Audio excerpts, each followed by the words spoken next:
All right, all right, all right. Check, check, check. 1 2 1 2. Can you guys hear me all right? Do a quick audio check. Let me know in Discord or in the YouTube chat.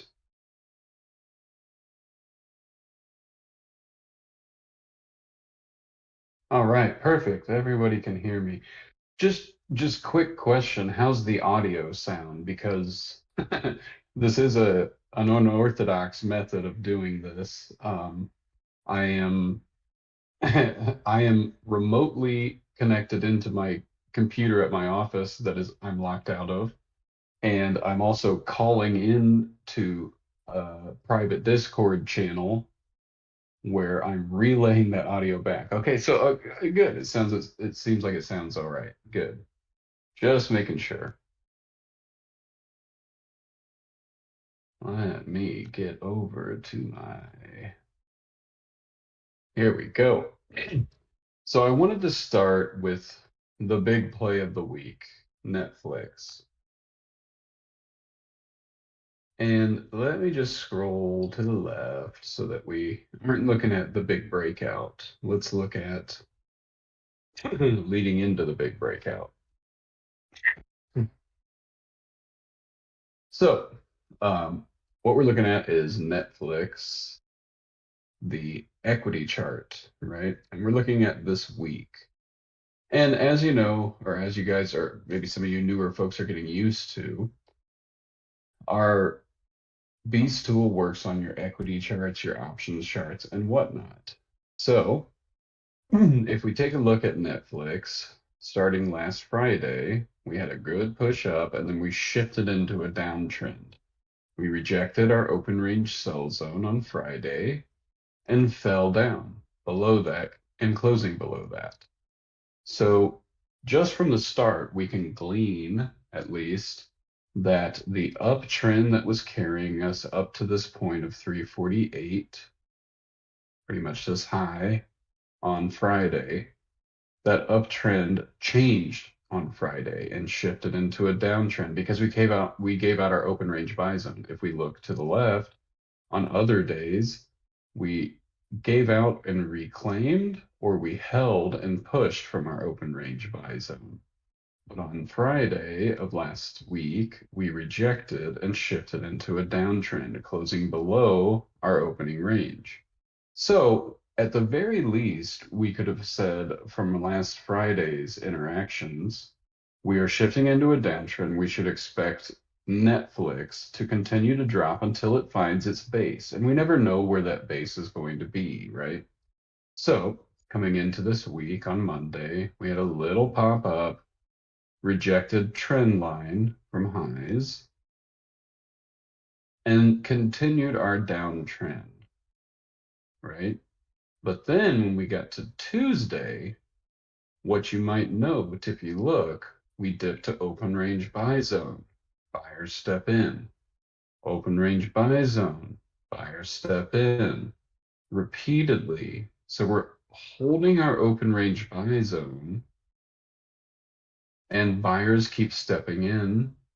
And that's what led me to give the trade alert on Tuesday to say, hey, Netflix looks great and poised for a breakout. And if we look at the sentiment as far as day to day, Friday gave out open range buy zone.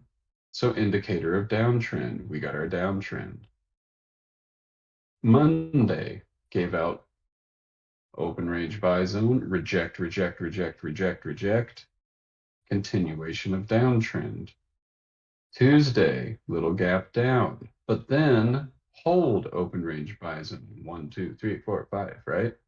So this is what led me to say, hey, there's a good chance buyers are stepping in here because if downtrend continuation were to occur, we would not have held open range buy zone. We would have given out just like on Monday, rejected, rejected, and kept going lower to the next, let's say, volume shelf, right? I say volume shelf assuming everybody understands me, but at the very least, hopefully we all know that or understand that stocks are moving every day from one volume shelf to another. They're moving from one area of high volume exchange, meaning like, we think of ES 4100, tons of volume has been exchanged there. So when we drop to it, we can bounce from it, right? Just kind of talking to that volume profile.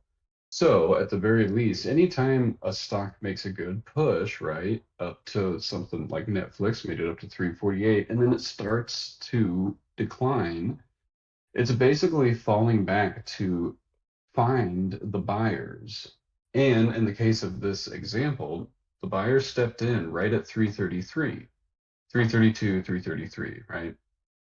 I'm going to ask everybody in the chat, um, what is the significance of 332, 333?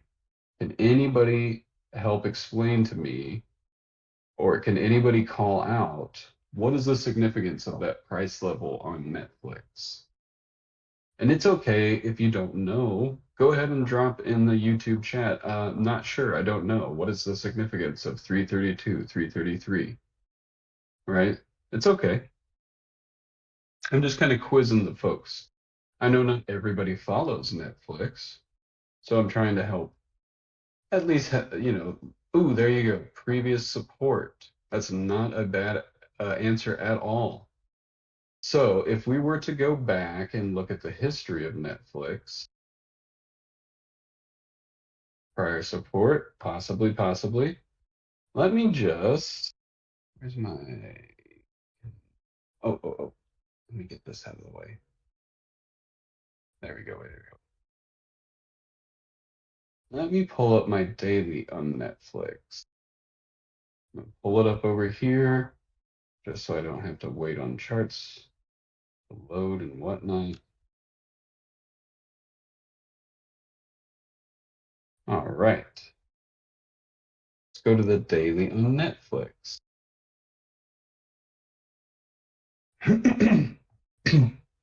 Because the importance of 333 will become very clear when we look at this. There was a previous time, actually about a year ago, where Netflix dropped down to about 333 and then it gapped down on earnings, right? Pull this up a little bit. There we go. And then it took so much time to finally fill this gap of earnings and get back above it. And so when it came to last week and dropping to that 333, 332, I just know it because I've tracked it for over a year, right? We got back above and reclaimed above. Then we dropped back below, blah, blah, blah. We got back above, back below. And, basically a large wedge formed. And so just looking at what was happening last week and knowing the importance of the 332, 333 zone, when I saw that the open range buy zone, which if we think about this system, the B system, it is giving you levels that are mathematically calculated based on algorithms that I'm running. And those buy and sell zones that end up showing up, every day they're mathematically calculated. And it's not strange or not out of the ordinary for when we see that something like a buy zone falls on a critical level that we know from our technical analysis, like that 332, 333. When we see that there's a buy zone that just happened to perfectly mathematically land there and they're defending it, that can at least give me the confidence that I need, right, to start to build into a position. We made a good push up back above that zone. We're doing a slow fade back to that zone, that 32, 33. And then on Tuesday, specifically where we opened, because these levels are all centered around that open level. Open is so very important when it comes to equity, when it comes to options, all of it. Open, close, high, low of day, those are all very critical levels. They will always be interacted with in the future, right? Even, if we look back a week or so, we'll find an open, close, high, low that's important that we're going to interact with, right? So we're always trying in technical analysis to identify those key levels. Then on Tuesday, when we settled into this very tight range, right? We had a big drop, 348 down to 338, 10-point drop. Then we went from 342 down to 335, about a 7-point drop, right? Then we get in this tight little range, and right where I have my predetermined calculated buy zone, that's where buyers are stepping in. Buyers are stepping in, and they're defending and defending and defending, right? That's what gave us the confidence to say, let's start loading in to one of these options. And I chose the 345s because the recent high to contend with was that 348. To get back to that 348, we had to get through 345. So basically, on a Tuesday, I'm saying, hey, we have a chance for these 345s to get back in the money just to retest that high if buyers are stepping in here and about to build a position to take us back up. So on Tuesday, called out the 345 call, which was at, bouncing around 60 cents. And let's just come over here and let me get this started to load up.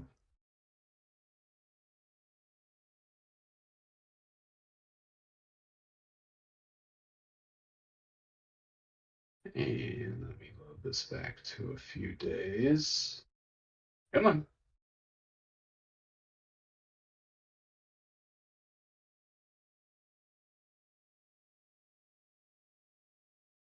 Let me click this real quick. Oh, I know what's going on. Sorry.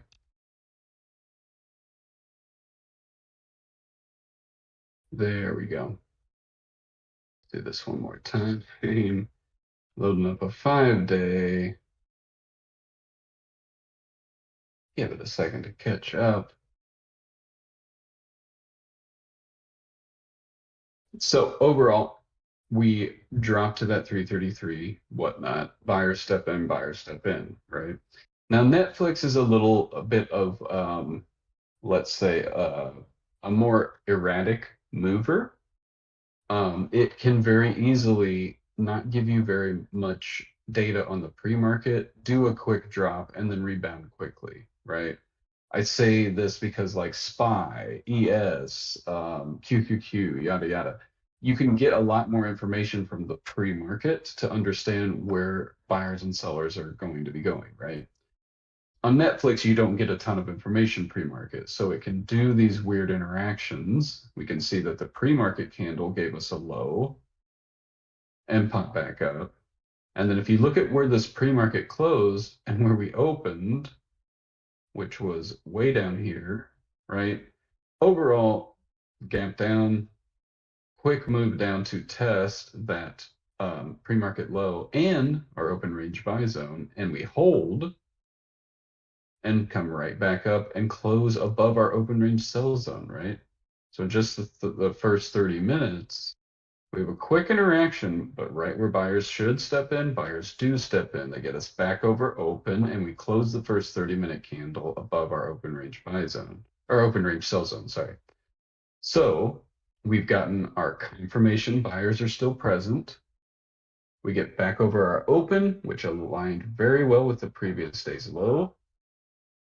And we close the first 30 minutes above our open range sell zone. So overall, we started to load into a position. In the first 30 minutes, everybody has that panic of, oh no, we're lower. But you always want to wait on any kind of time frame for a candle to close. And in that first 30 minutes, boom, open range buy zone. We get a confirmation buyers are present, just like our pre-market candle that came down and dipped near here. buyers are present. Repeat that test during the live session, buyers are present, they get us right back here. Basically, Wednesday at 10 a.m., when we close this 30-minute candle, you've gotten all of the information you need to trust this trade and let it play out. I say trust this trade and let it play out because a lot of times folks are looking for the quick return, right? And on Tuesday, we really didn't get much of a return. We're going to look at the option in a second, but it held 60 cents, 50 cents, right? It held it really well on Thursday. And we got a little bit of a pump to like 70 or 80 cents on that contract, right? Not enough that you really want to lock if you're trying to build a position on a Tuesday for a Friday's expiration. And let me just say, I'm going to be covering points and talking fast and going through this or that. Feel free to drop any questions in the chat. I'm going to try to keep an eye on the YouTube chat. If anything I say doesn't make sense or you're not following along, I want you guys to let me know. Uh, where is my chat? What happened to my chat? Sorry, give me 1 second. It's so weird. I had the chat pulled up. It looks like I don't.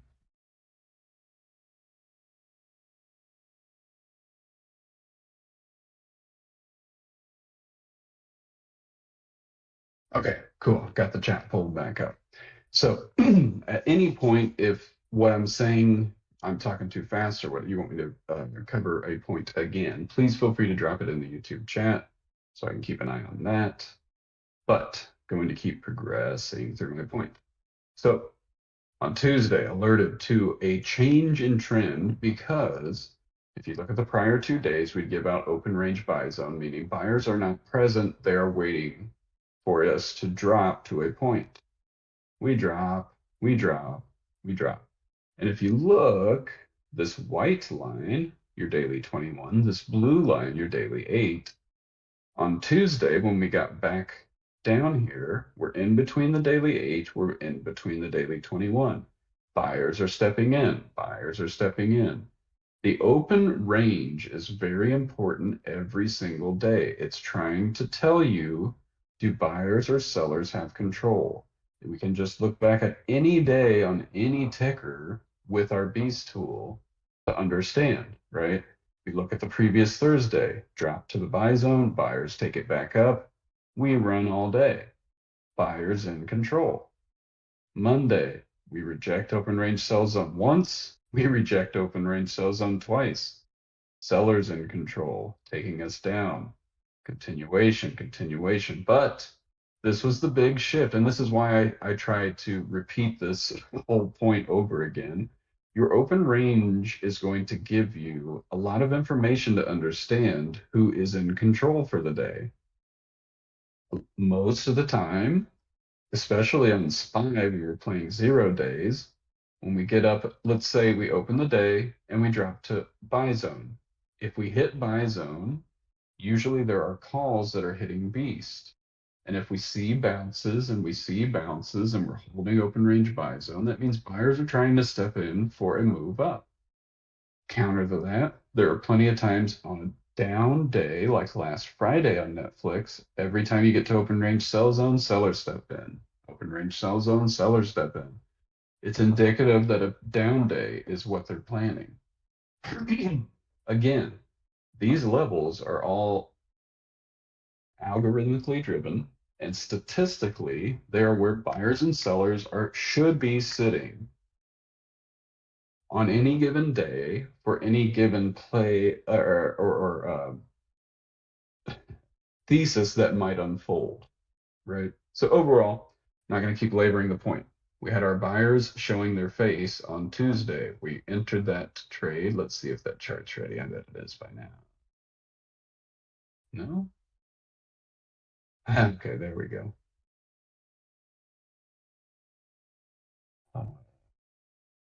Where's my... Oh, my beast might be... Okay, give me 1 second. Yeah, this chart looks like I don't have my normal study set up. Come on.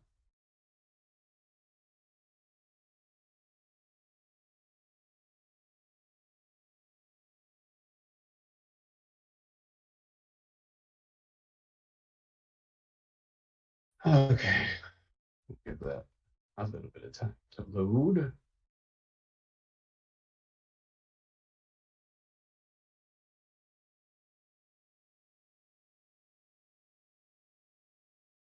Okay, yeah, I was worried about that. Give me just 1 second. I just need to grab a link and pull it in. Previous day's B's.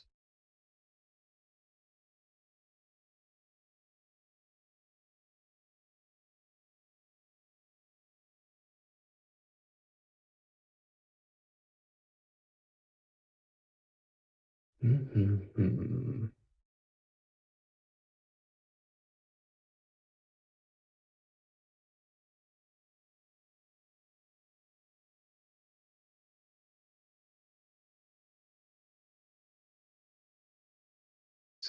What was the date on Tuesday? That'll work. Actually, can you? No. Wrong button.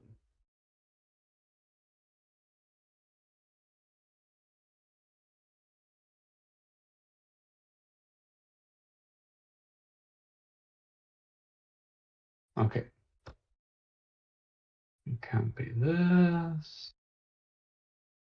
Let me. Go here.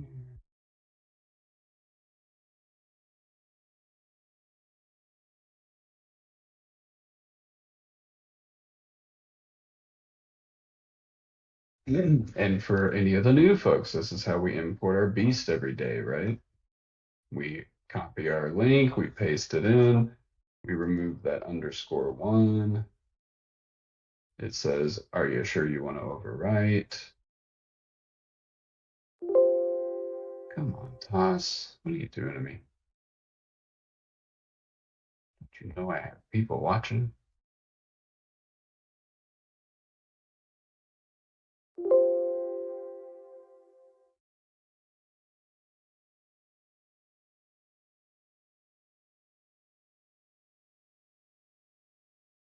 It asks if you want to overwrite, but it opened it over on my other monitor for whatever reason. So let me hit OK. This chart should update itself. The tosses. All right.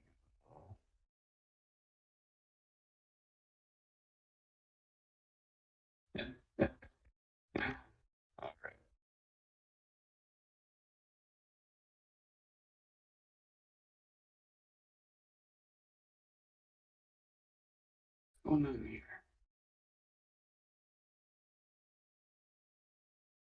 Sorry.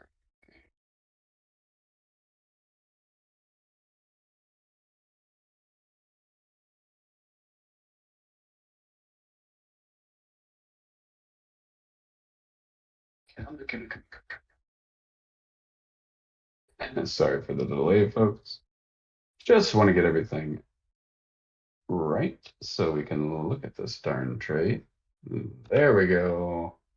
This is looking right. Now we can go back and lead into this trade. Thank you, Toss. All right. So, um, well, surrounding. This just gives you guys an idea of how many charts I watch on just a screen. Man, I just hit every wrong button. Come over here.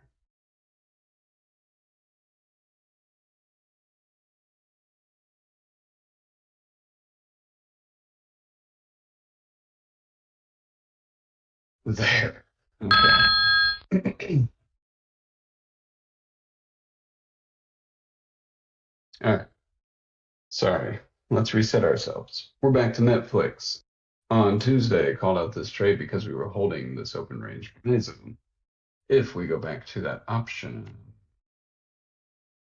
on Tuesday, which is right here. Yeah, we're on 516.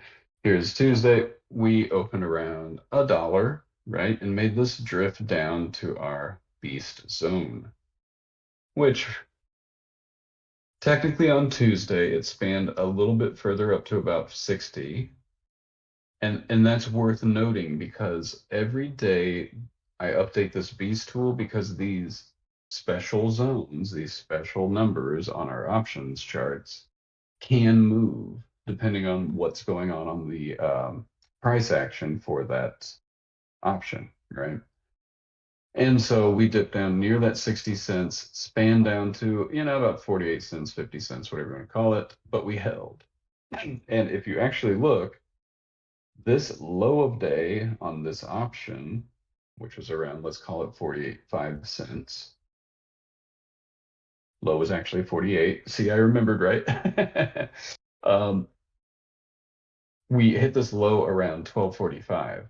Later in the day, Netflix hit a lower low, but this call never retested that low.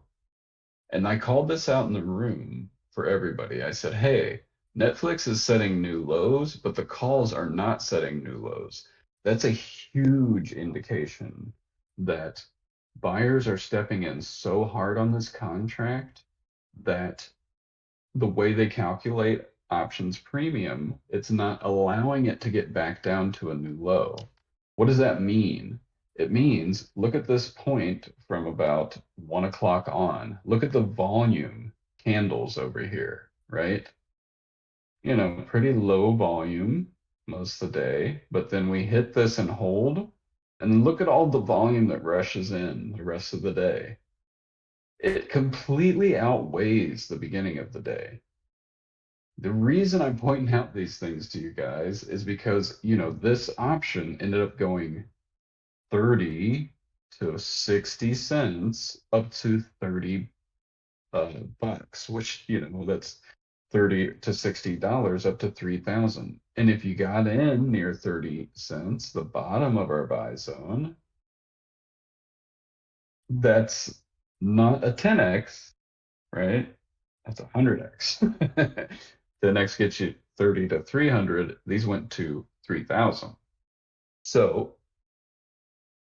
a lot of folks, and I don't want me to make this point to offend anybody or anything.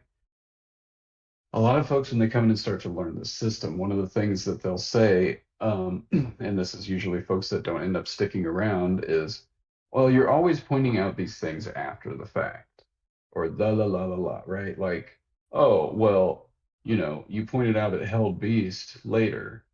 Why didn't you call it out when it held beast? The whole point is that I'm bringing up, at least, is the only way you're going to get good at this and become a professional trader is by repetition, repetition, repetition, right? And I built this entire system with the goal of trying to reverse engineer what is big money doing because I've seen it so many times on options charts. Again, repetition. I like to make the analogy, and so do a lot of folks in the room. We have to think of ourselves as like professional athletes. And if you think you're going to make it to the major league in baseball, you're going to have to hit thousands and thousands of home runs or thousands and thousands of at bats, right? To get a good batting percentage. You're gonna have to hit a lot of balls, right? And the whole point of this system is we have hit a lot of balls. We have gone out there, we've figured out what's going on in these option charts, and we're trying to come up with the signals to understand when big money is loading for a big move. So that's why I cover all of these points. That's why I could look at Netflix midday on a Tuesday, right? I was out looking around at different trades, looking at this or that. We already had NVIDIA that moved great on Monday, Tuesday. We already had what was it, Google, Microsoft, a number of names were already moving great at the beginning of the week, right? So I was shopping around and I landed on Netflix and I was like, ooh, it's at 333. I know that's a huge level, right? And I pulled up this 345 call and I said, ooh, it's holding beast. This is great. And then later in the day, when Netflix is setting new lows, I said, guys, this is not going lower. It's not setting new lows as it should. That means buyers are stepping in. And then you come and look at this volume. Buyers are stepping in. So much volume that totally eclipses the beginning of the day, right? So, anyway, that's a good point. We had our little gap down on Netflix, and where did we land? Right in our buy zone. We slip it just for that first candle, blip, and then look, buyers step in, buyers step in.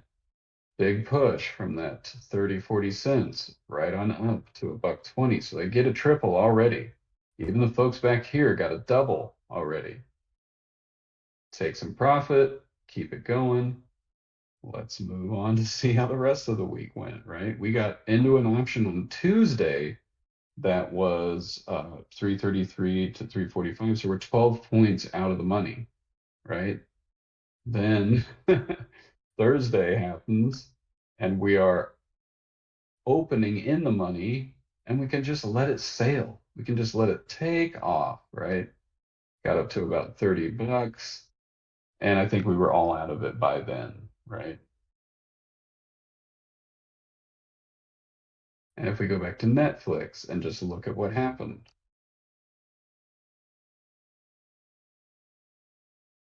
held open range buy zone Tuesday, dipped down on Wednesday, held open range buy zone. So even if you didn't load here when big money was loading, you could have been quick at open and got a better price than everyone else. And you're right back up and cruising with the rest of them on Wednesday from that 330, made it up to 340. So we're pretty close to in the money. And, a number of us did lock some profit because we had gotten in 30 to 60. And on Wednesday, we got up to like 160, 170, right? So you should definitely lock some profit. You're already up a double, triple, whatever. You lock a few of those and it pays for the rest, right? And let me at least say, I didn't load in to hundreds of contracts at 60 cents. No, no, no. I started loading in, 10 contracts at 60 cents. Oh, it's working. I'll add a little bit more because it came back a few times, right? So we open lower here. I trust the setup and I say, oh, now I can get some at 30 and 40 cents. Let me load up 10 of those. Let me load up 10 of those, blah, blah, blah, blah, blah. Then it starts going, it starts taking off, and we're up here at 160. I can lock, maybe 10 and pay for all the rest to keep going. So that's why I'm always talking about lock some profit. We're up at a double, we're up at a triple. Lock profit, leave runners until expiration because we never know what we're going to get. And boy, did we get rewarded for holding runners, right? We get up to 30 bucks. And then really the first 30 minutes on Thursday, we're up above 18, 15, right? I mean, just insane returns. Insane. Um, let me go look at the chat. So at this point, does anybody have any questions? Oops, what did I do? Oh, I hit the wrong button. That's all.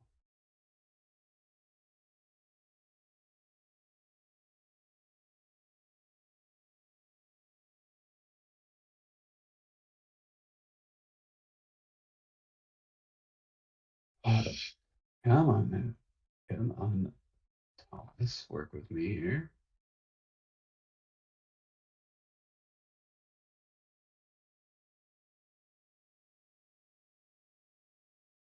Goodness.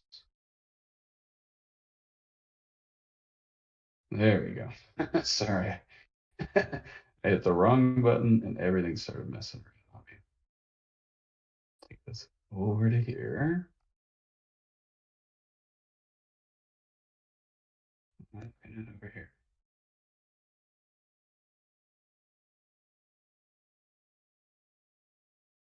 Oh no.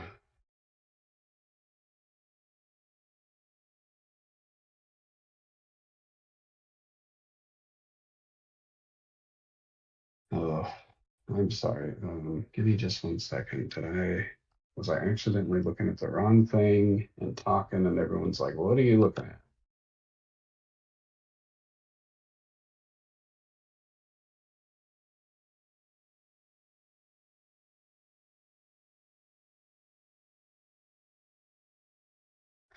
All right.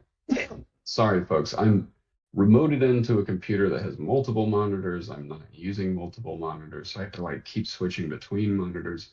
Can you folks at least tell me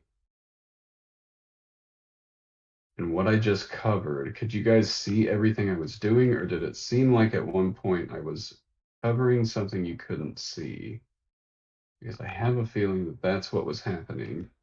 I was looking at one monitor and talking about things, and maybe you guys couldn't see what I was talking about.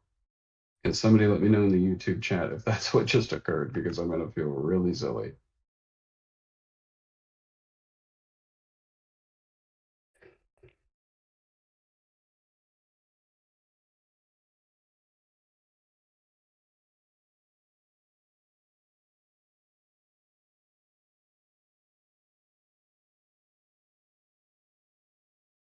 Okay, so you guys saw as I was moving around and talking about thing to thing, you guys could see what I was saying. Okay, just making sure because at one point, like, I accidentally detached to another monitor, and so I was worried that everything I was just covering, like as I was clicking around, you guys weren't seeing it. But it at least sounds like everybody was following and I was covering the right charts.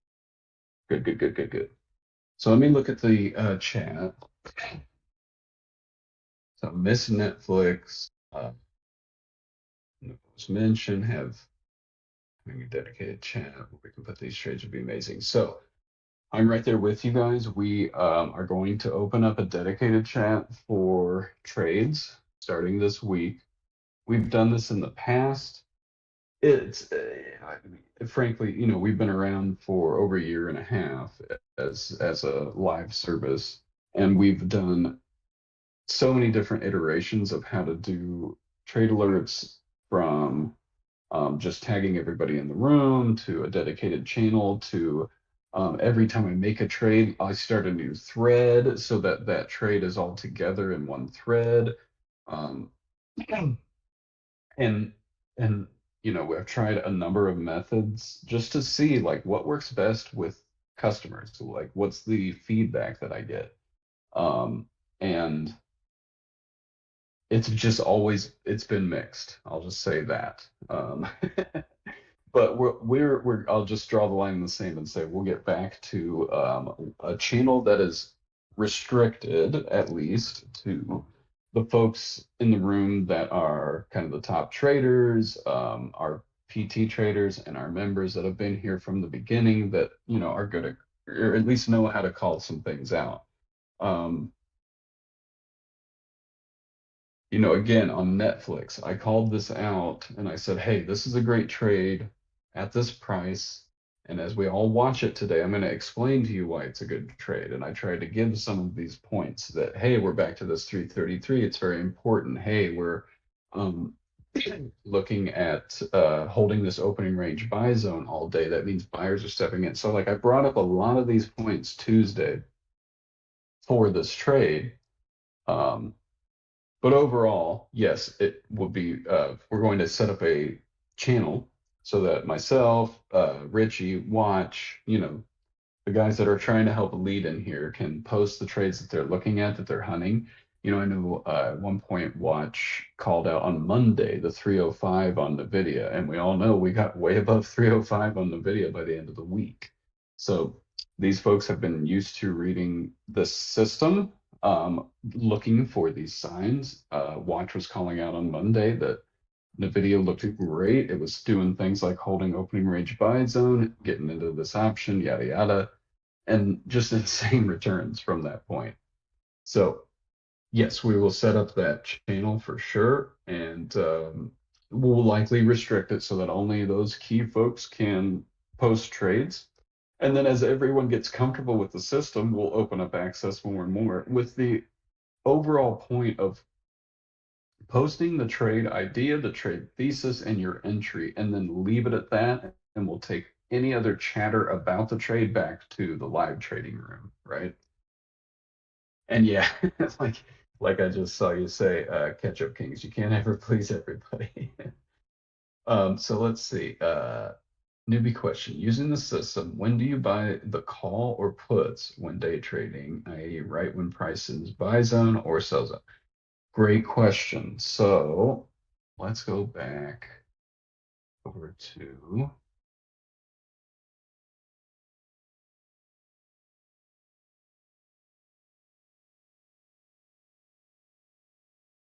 let's just look at SPY or something as an example.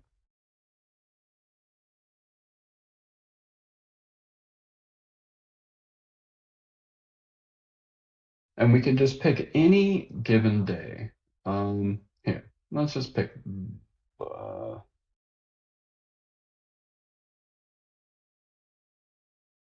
let's pick this day for fun. So we open here, open range buy zone sits down here. We never quite get down there, so very bullish, very bullish.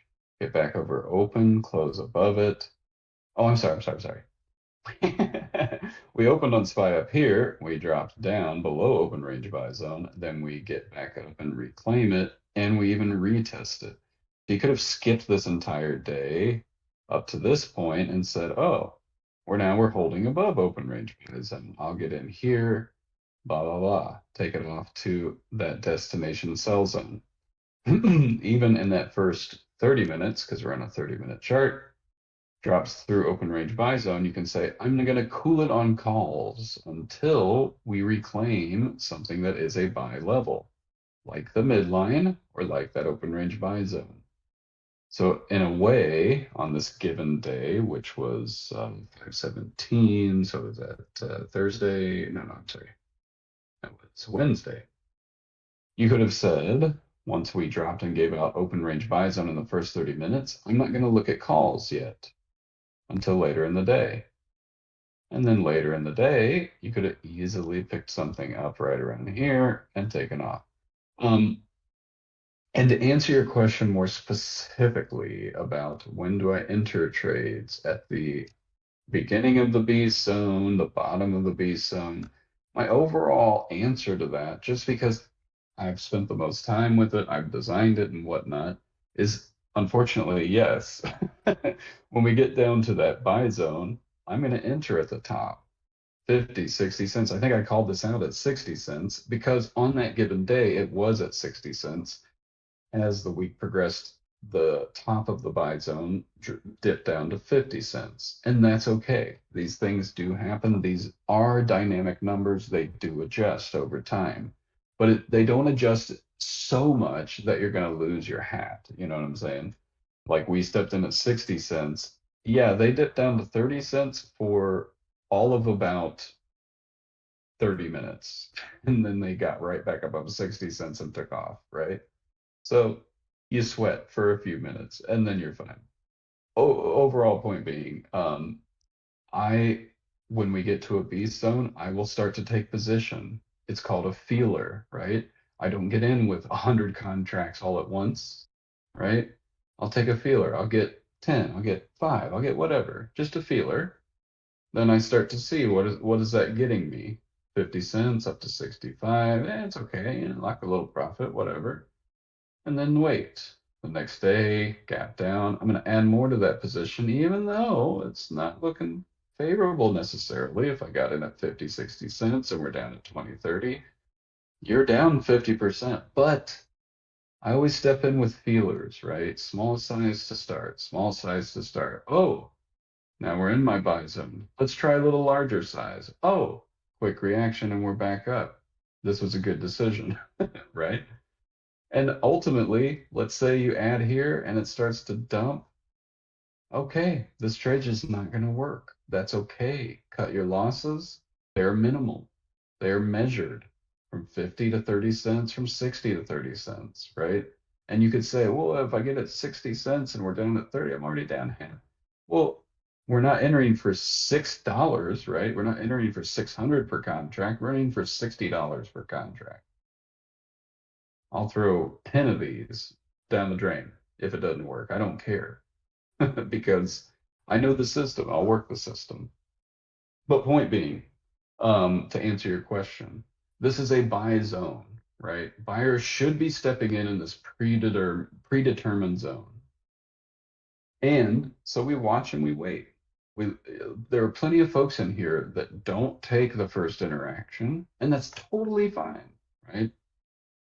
I have seen enough of these interactions where I'll take the first interaction and I'll manage from there. But I absolutely recommend to everybody, hey, let it enter the buy zone, let it figure itself out, let buyers step in. You could wait till it starts to exit that buy zone and then say, okay, I'll get into that, right? I can say that there are a couple of folks in here that have been here from the beginning where they don't ever touch the beginning tests. They let it prove itself and then they enter on the exit of the buy zone. That's totally fine. Like if you look at this trade, um, even if you let all this stuff happen and you watched it go from 30 cents to a buck 20, a 4x, when it comes back to 80 cents, give it a shot. Pick up a little bit, right? It just 4x'd and now it almost halved. Give it a shot. You got in at 80 cents there, 80 bucks. It still went to 30, right? You can manage from that point. Let's say you got in at that 80 cents. Let's just look right. Never, ever, ever did it retest 80 cents. So you never would have been sweating. You'd have been in at 80 cents up to a double. Okay, I'll swing it. Boom. You wake up at way more. So, um, hopefully that helps answer that question. I mean, it is a buy zone. Buyers are present at the top, at the bottom, and we have to wait and see if that's how it's going to, play out. There are plenty of times we dive right through a buy zone, we pop back up, we reject it. That's a good indication that, hey, buyers aren't going to step in where they should at a predetermined, statistically proven method where they should show up, they're not showing up. So we should abandon that trade, right? Or at least let it get back above and it'll do a dip to this buy zone. So let me get to the next question. So the sell and buy zones aren't a specific percentage. It is different every day for every stock. Um, Great question. It is different for every stock. I will say every stock moves in its own given manner. Netflix moves very different than Apple and Microsoft. Apple and Microsoft are a huge weight in the market, so they're more controlled in their movements. Um, they're going to pretty much mirror what SPY is doing. If Apple and Microsoft are selling off hard, SPY is going to be following. They're just carry so much weight. Netflix can move around a little bit more freely. Sometimes it can even counter the market. So to that point, the reason I say that to answer your question, these aren't necessarily based on any certain percentage or whatnot. It is specific to every stock. And really when we start talking about beast for every option contract, they are specifically calculated key levels for how that option contract has traded over time. But what you will find is these beast zones may never have been touched in the past. So it's not like support and resistance because we once were at this price. It's more so our proprietary algorithms that try to calculate how does this specific vehicle operate? What's the RPMs it can get up to? So no, yeah. So to answer your question, the numbers update every day and I post them every day so that we all have the freshest analysis to understand where buyers and sellers are going to be sitting in a mathematically calculable method, right? So hopefully that helps answer your question there. If it goes below the buy zone, what would have been your stop as you would have loaded? big. Let's see. Most of the time, what I recommend to folks is a 30% stop on options. Options can move erratically, right, given a day. And a 30% stop is going to keep you relatively safe, but there are plenty of times when it will make a 30% drop from wherever you entered. You'll get stopped out and it'll still take off and work, right? So stops are always going to be up to the person that is using them to manage their own account. I can say at least for this trade, for this Netflix trade, I did not use stops. I simply felt that this was going to work after just working the system, seeing the buyers step in where they should, understanding the technicals of Netflix, that key level of 333, the potential for the market to push even on an OPEX week. Plenty of things went into it. But I can tell you, I confidently got in at 60 cents with no stops. The next day, when it was down at 30, 40 cents, I added a ton with no stops. And once it got up over a buck, I said, hey, I have my confirmation. I'll start to add stops at this point, but I'm going to keep them low because I think this can really go. So I can at least say, at every day when I'm calling out SPY 0 day trades, yeah, treat those with a 30% stop. If we're at the buy zone and you enter, give it a 30% stop. And if it gives out that buy zone and your stop, that trade's probably not going to work at that point in time, right? So moving on. If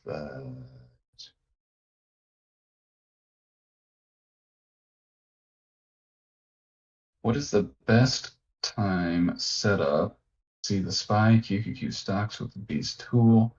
Seeing it tonight at 10 days, 30 minutes gives you a better picture of the movement. Yeah, so let me go back to my charts.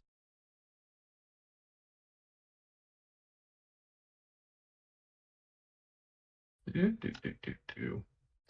So, and we'll just go back to Netflix as an example. So yeah, looking at it at a 30-minute chart, that's how I always prep. I can say that much. So I'm always going to prep on a 30-minute chart because it gives me a good understanding of how every day went. Um, and I'll even show you guys. When I prep, I have a style that I've set up whenever this menu decides to show up, where I have a certain set of tools, the squeeze clouds, the daily moving averages, daily Keltners, all that stuff. And I don't even have Beast when I'm prepping, right? This is what my normal prep chart looks like. But then when I'm trading, I have another setup that I step into that has Beast, daily moving averages, daily Keltners, usually a 3-minute squeeze cloud and a 1 hour squeeze cloud. I'll go ahead and load up SPY actually, just because I know Netflix didn't really do anything on Thursday, Friday.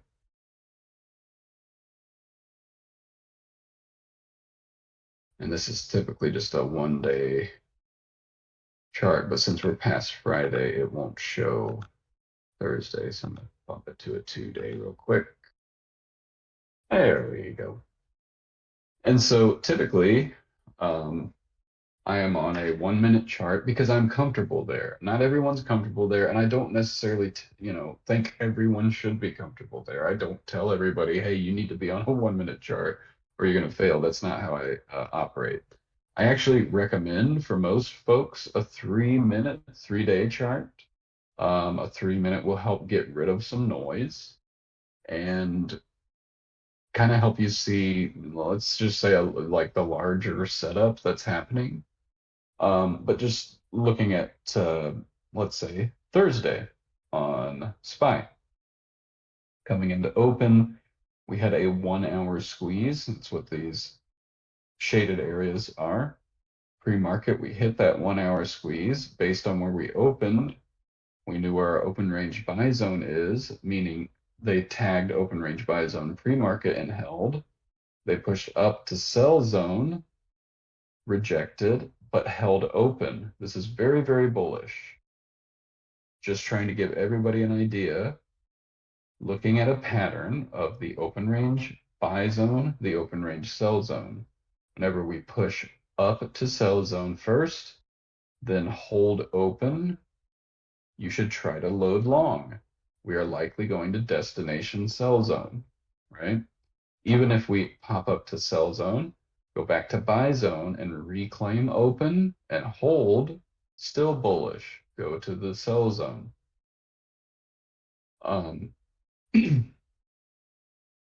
And the same is true for the downside, right?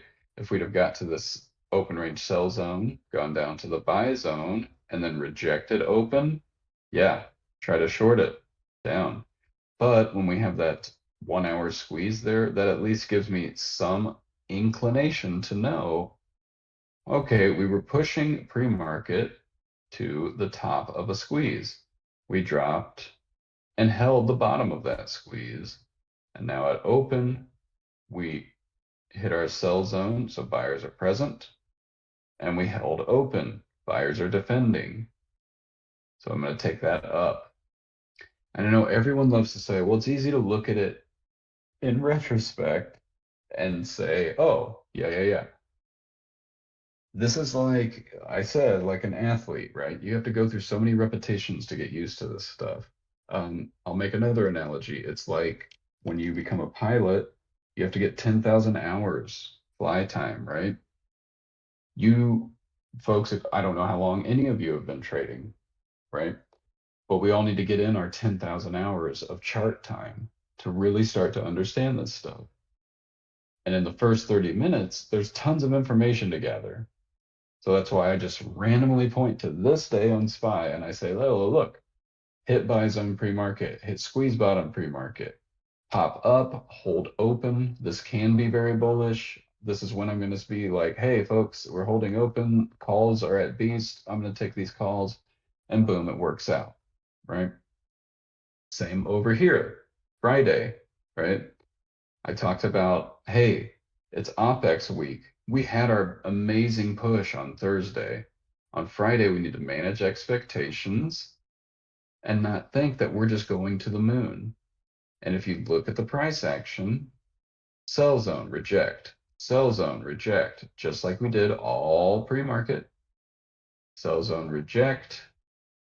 Now we're giving out open. Can't get back to sell zone. Now we're giving out open, and all of these previous lows dipping down to squeeze bottom, pop back for one last test. Hey, this is where you can short. This balanced range where sellers are stepping in. I really hope that's starting to land with folks. We use these levels every day as support and resistance. And let's just say for the first, what is this? First hour and a half, you didn't even make a trade because it's just chopping. But you look at what information you can gather. Pre-market, rejecting sell zone. Cash session, rejecting sell zone. 1, 2, 3. Just can't get through. I'm going to short from here. Oh, look, now we're down at buy zone. I'll lock a little profit. Now we're rejecting buy zone. I'm going to add a little. Take it down to this next buy zone. This is where I'm going to lock up all my profit. Maybe leave runners or maybe switch direction back up. Hit some calls, hit some calls, hit some calls. Why is this happening on SPY? Likely because they're loading into next week's contracts. We had a huge balance range. Let me zoom out.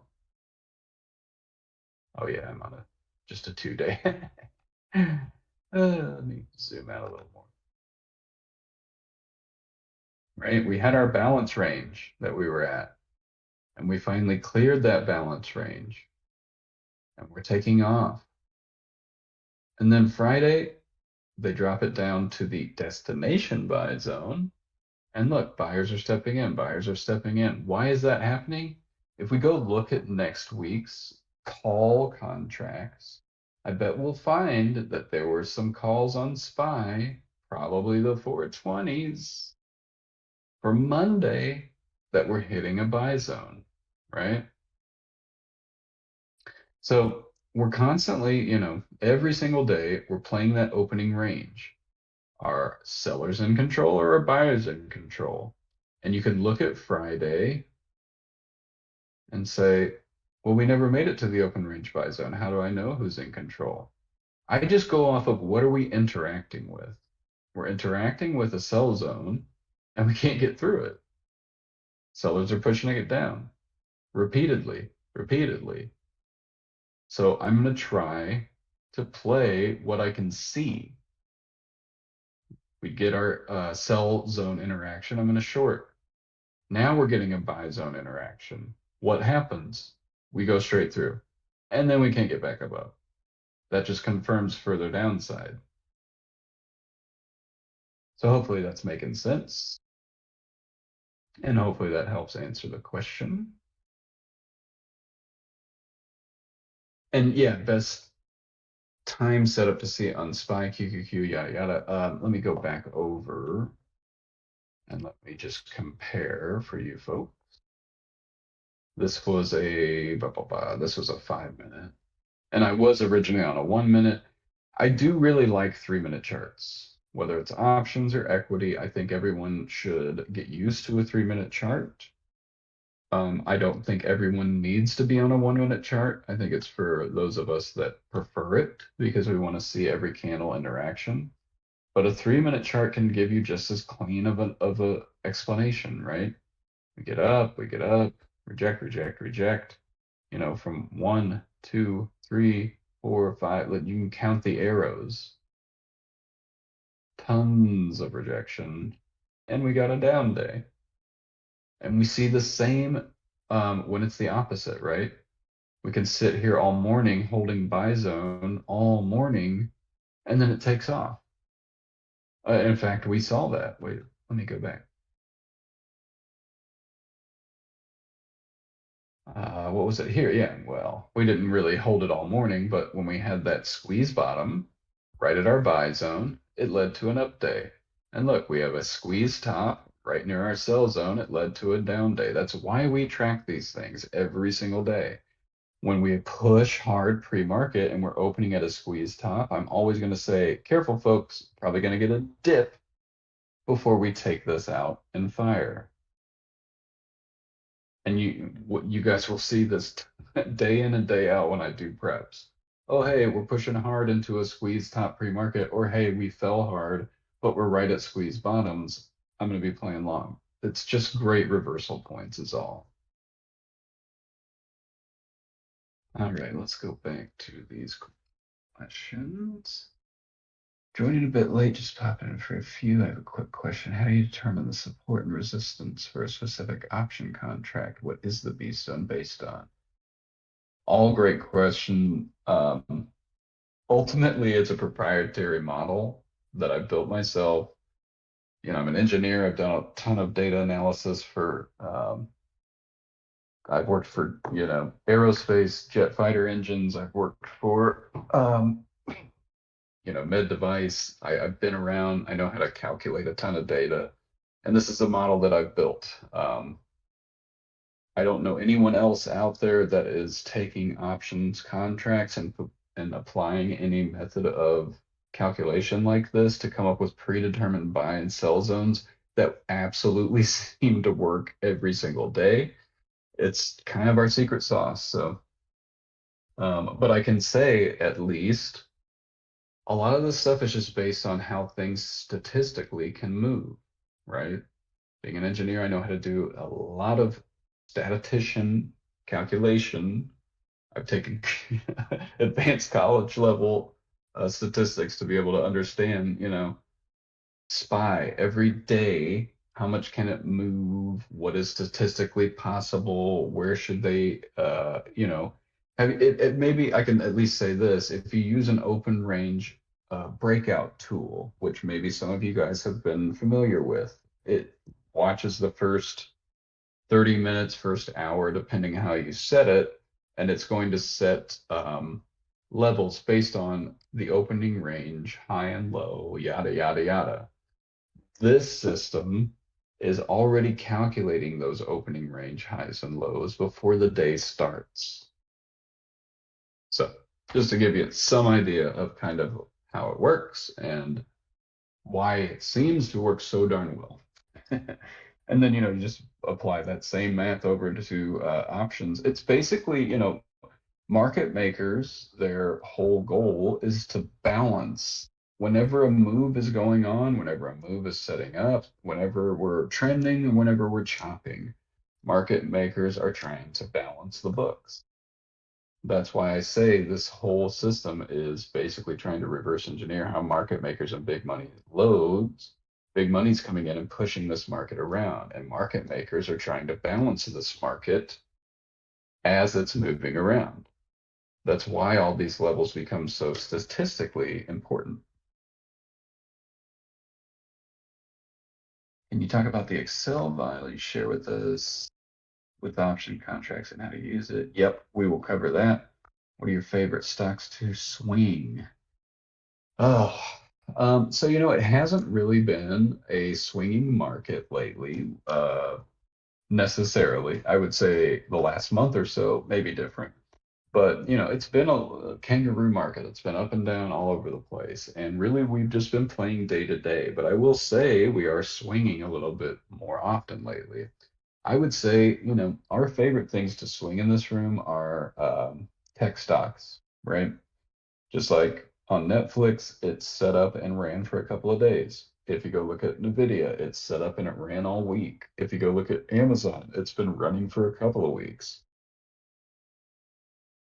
Big tech is usually going to be leading the market because it's the best risk on for large investors for big money.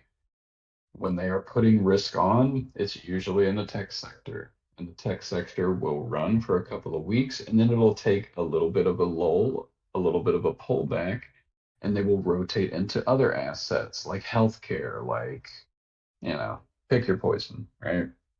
The laggers. They'll bring the laggers up, they'll pull tech back, and then they'll lead in tech again.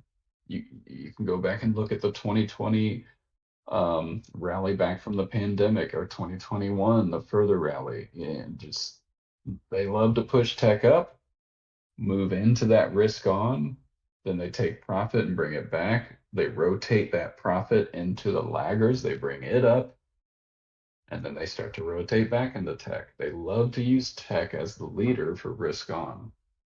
So that's usually what we're focused on as far as swinging. I asked for this setup because I was usually using the Beast tool on a 1 day, 1 minute. Yeah, you don't need to watch it on 1 minute, so you can definitely move to a 3 minute and see how you like it. That's one thing I can tell you. A number of folks in here, Marlon, who's one of our oldest members and a great trader, he strictly is on a 3 minute. He doesn't drop down to the 1 minute anymore, I don't think. But either way, after a few weeks, I think it was the open range buy and sell zones that I didn't fully understand. This has helped. I'm still learning toss. It's a TV guy before. Yep. Well, I'm glad that this is definitely helping you understand at least that open range buy and sell zone. I mean, on SPY, every single day, that open range buy and sell zone is what I'm focused on. And I'm watching a couple of strikes up for calls, a couple of strikes down for puts. Usually, if we give out the buy zone or we break through the sell zone, the first strike or two up, well, the first strike should be getting in the money, right? And the next strike up should get in the money around the midline. That's kind of how it works. So if we dip to a buy zone and we're holding, I'll look at my calls that are, us basically sitting up near that open range sell zone or the next midline, and I'll be seeing that those calls are hitting buy zones, and it's kind of just like a 1-to-1. I dip to a buy zone and it's holding, but calls dip to a buy zone, I'm going to take the shot. The same happens in the reverse, like on Friday. This I just showed you that SPY got up to the sell zone and rejected, rejected, rejected. The 419 put, the 418 put, they dipped down to their buy zones and they held, held, held. Then those puts took off, SPY gave out and went down. So it's very much all connected. Everyone likes to say, this market moves in a crazy manner. To me, it moves in a very controlled manner, to the sense that if we're holding a buy zone and calls are holding a buy zone, I'll take a shot, and usually 9 times out of 10, we go up from there. If we're rejecting a sell zone and puts are hitting a buy zone, 9 times out of 10, we're about to go down from that point. What moving average do you use, EMA or SMA? I can at least tell you exponential moving averages are going to hug price action closer. Exponential moving averages mathematically are more elastic, so they will be closer to price action. Simple moving averages, not to keep using the word, but they average and are smoother, so they aren't as elastic. They try to move, I would say they try to oscillate in a slower manner, the way the math works out. I typically use exponential moving averages, but some of my daily moving averages, I do use simple moving averages just because it's, you know, over experience and statistically calculating. The daily 50 moving average seems to be more important when it's simple compared to when it's exponential. Same with the daily 200, the daily 50, the larger time frame moving averages, they seem to respect the simple moving averages more than exponential. Then when you get to the smaller daily moving averages like the 8, the 21, the 15, usually I'll have those like exponential because as we're getting down to a smaller time frame, we maybe want to be a little bit more elastic. So hopefully that makes sense. Will you ever release a version that isn't subscription based? That's an interesting question. I mean, ultimately, this is a subscription based service. I'm giving you guys an edge with this system that I've developed. Um, and that comes at a pretty, in my opinion, a pretty low cost, right? On any of these trades, you could, that Netflix example, you could have got in for 60 bucks and it went to 3,000. I mean, if this system can give you an edge like that, I think it should cost something, and I think it has value. um, Release a version of this that isn't subscription based. I mean, I put it this way: we have had some folks that have been here since the beginning that have been contributing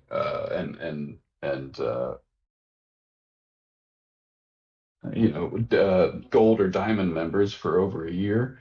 Those are kind of the folks that will be the first in line to say, hey, you paid your dues, you get lifetime membership, you get to stick around.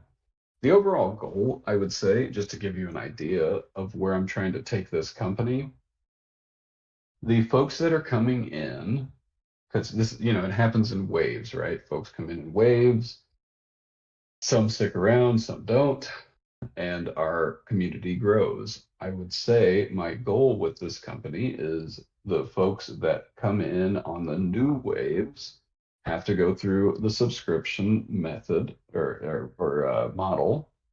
And then as they become seasoned members, they just transition into a lifetime membership, right? That's the overall goal for me. If you stick around, you learn the system, things are working and you're contributing, it will lead to where you're not paying anymore and you're just a lifetime member. In a way, kind of like the new class supports the old class because the old class is here helping the new class every day. So I would say Is there a version of this where it's not a subscription? Yeah, it's kind of after you pay your dues. It's like anything. Um, we like to say, if you're a new trader, you're going to pay your tuition to the market. The market is going to teach you.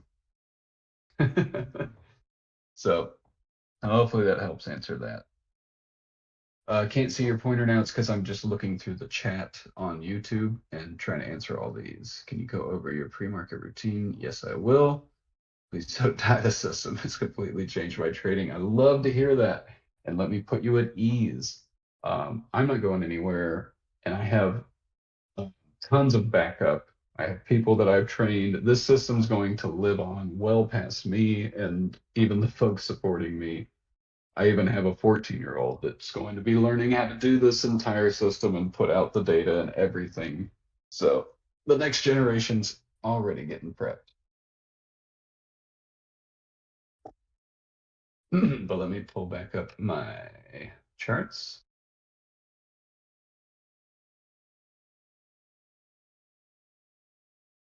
Let's see. Let me grab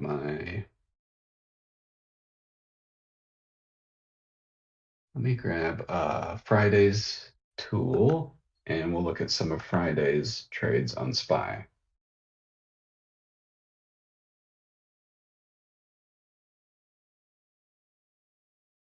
No, why do you do this?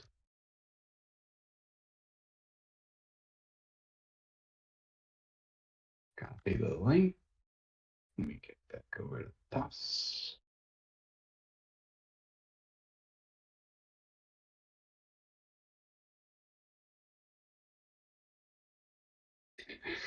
Yeah, I keep a link every day so that I can always load up a previous day for stuff like this.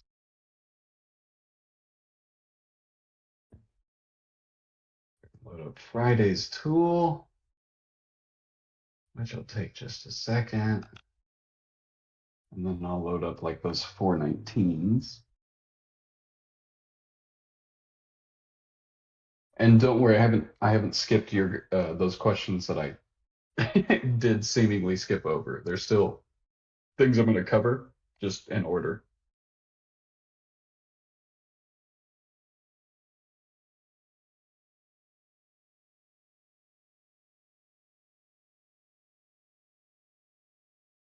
Here's my thing. There it is.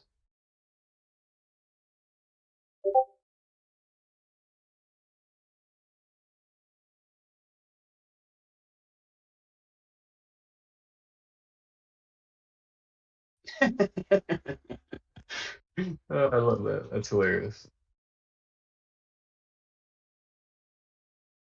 Need that insurance just in case. Let's see, what are the questions I don't want to forget or skip over real quick? Talk about the Excel file. Yes, we'll cover that.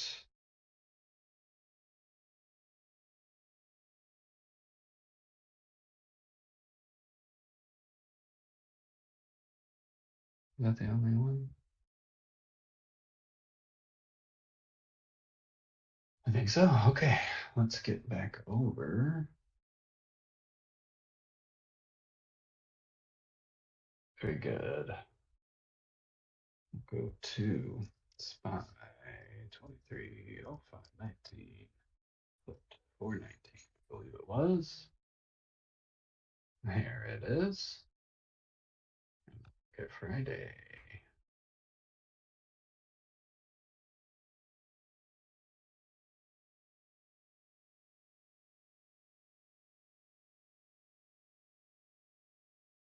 And here's SPY on Friday. Let me zoom out just a hair. There we go. There we go. So on Friday, we reject that open range sell zone once, twice. Last time was around 10:30. So if we go over to our puts,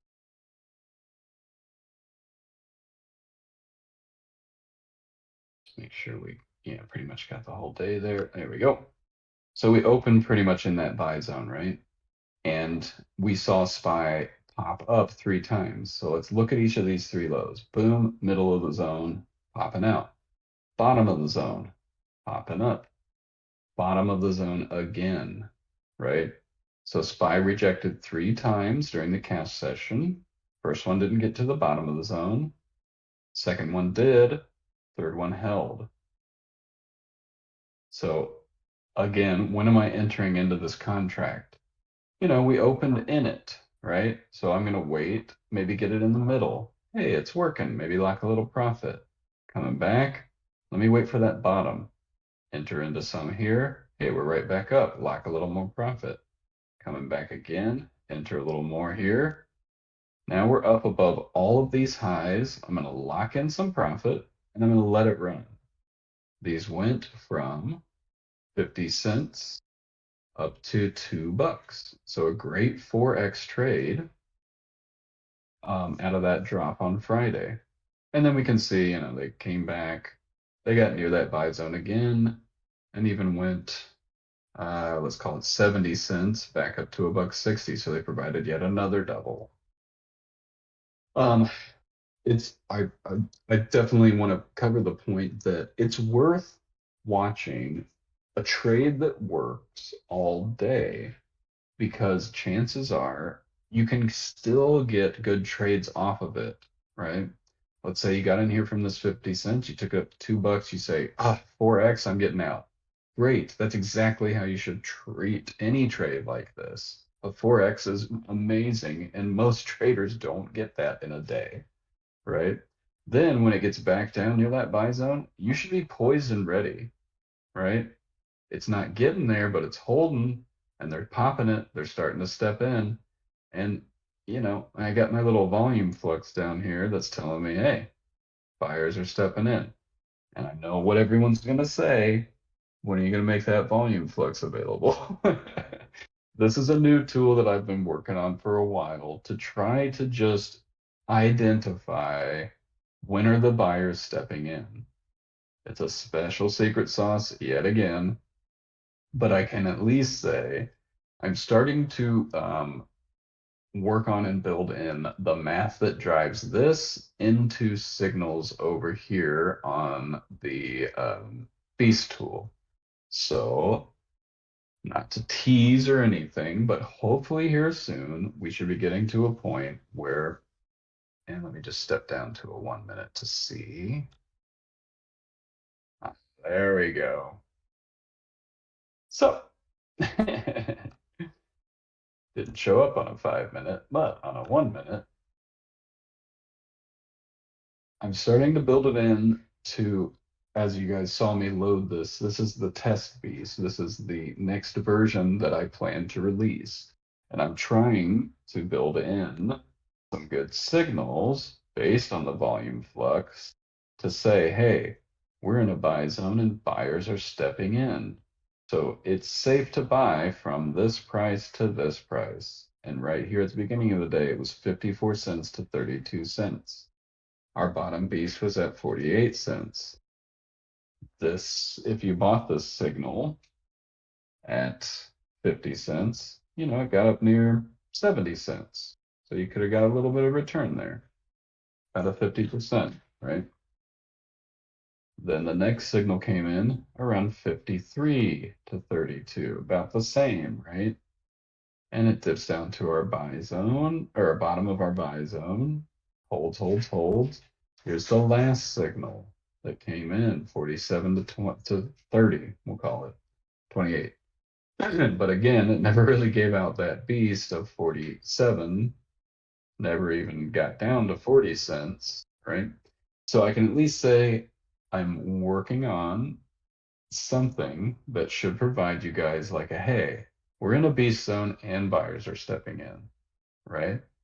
And even though it did sort of take all morning, ultimately we gave out, this put took off, and we could probably pull up some calls to show that like the 420 or the 421 was trying to hold a buy zone and then it gave out. Here, I'll even step to the side. Here's a call. What do you know? Let's go to 20. It's just because we're looking at the 419.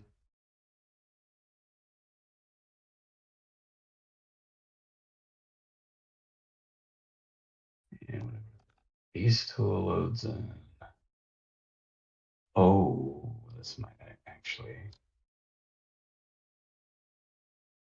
Let's try that. Yeah, we'll come back to that. But overall, point being,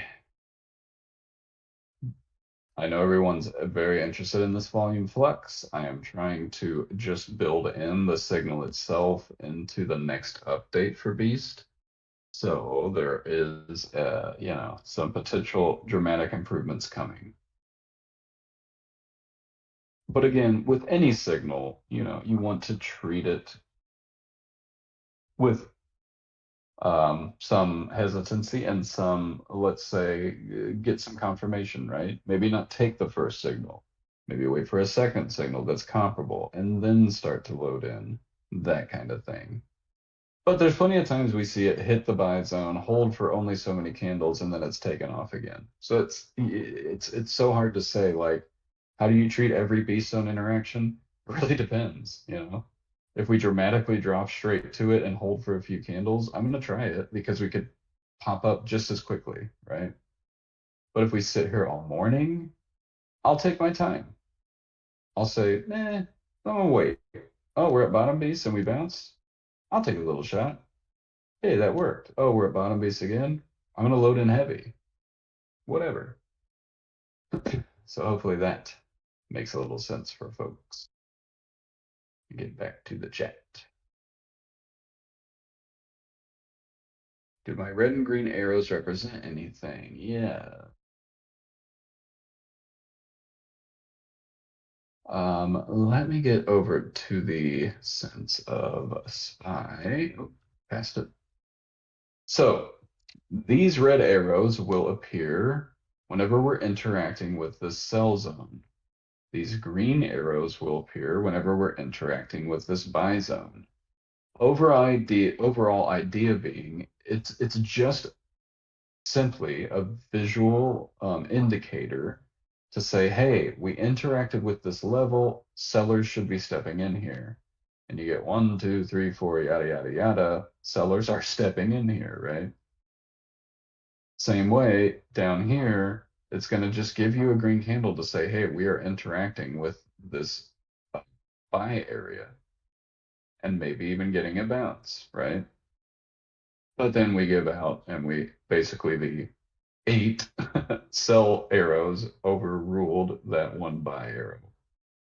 But these red and green arrows, whenever they pop up on the beast tool, are just indications that hey, we are interacting with a buy or a sell zone. Just a visual marker to help remind you, hey, you got in down here, we're up here, time to take some profit.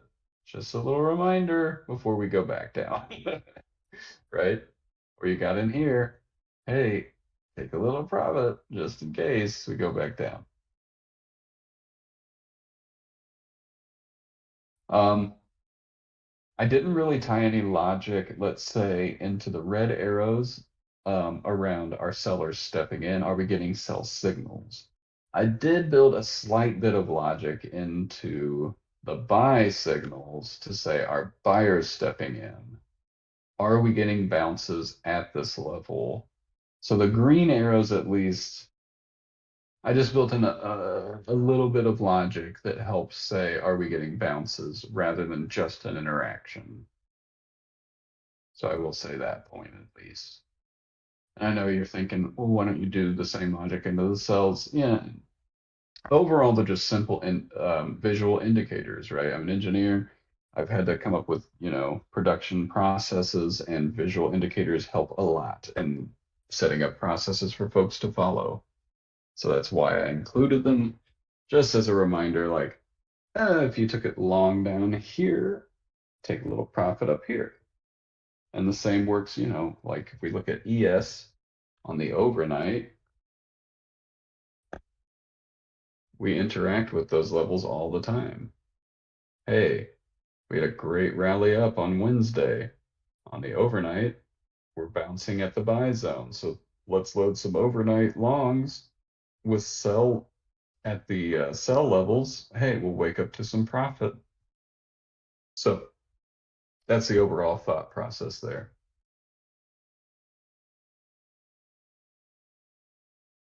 Let's see, any more questions for any folks that are still sticking around? I mean, it's 10:30. I gotta applaud you folks. I appreciate your patience.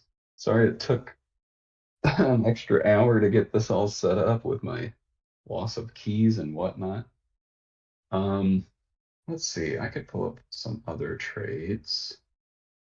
I think it would be interesting to go back and see the 305 call that Watch made on Monday. Oh, darn, I hit the wrong thing.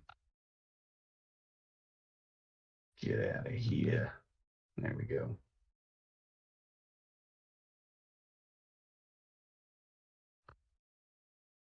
Copy this. Thank you.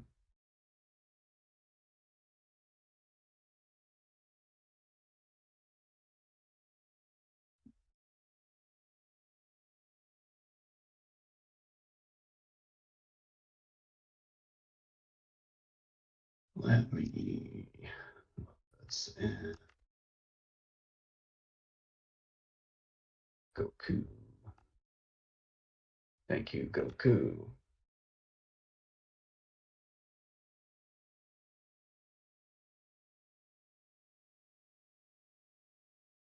Now let's go video on this chart. This is gonna take a second.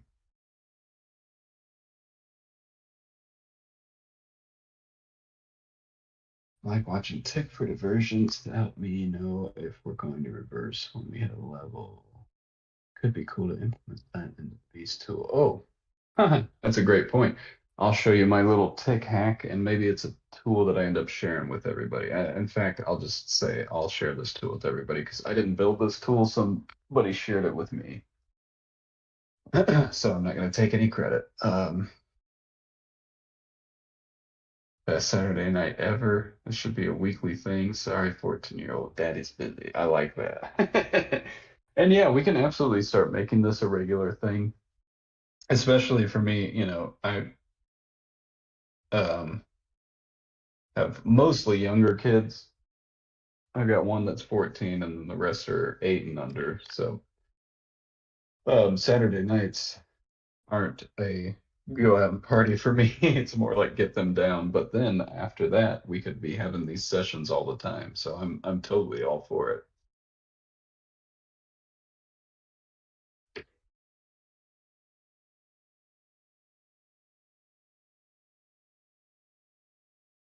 All right, here we go. Video. Let's go over here and go to the NVIDIA 305 19 call 305. We will have to load a 5-day to get the whole week.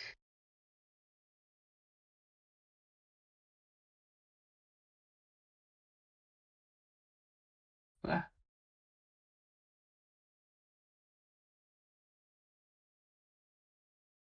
this is one that Watch called out on Monday.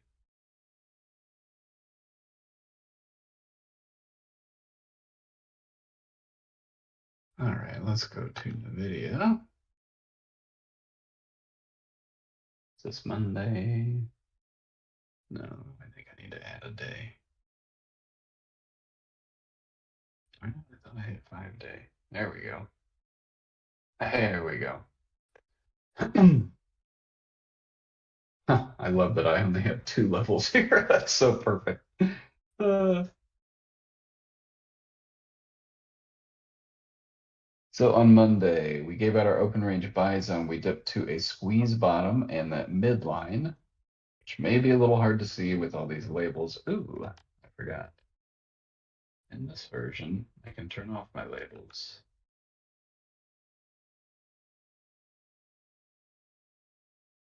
Beautifumus Maximus.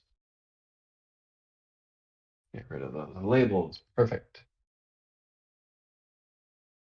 So on Monday, we dropped to open range buys. I'll zoom in just to make it easier for those folks that might not be able to see. We dip to open range buy zone. We catch a little bounce up. We reject open. That's your signal to short down. But we didn't even get to that midline down. We didn't even get to that squeeze bottom, and we get right back up, reclaim buy zone, dip to hold, VWAP in buy zone. That's your signal to go long, right? And watch called out those 305s at our buy zone of what?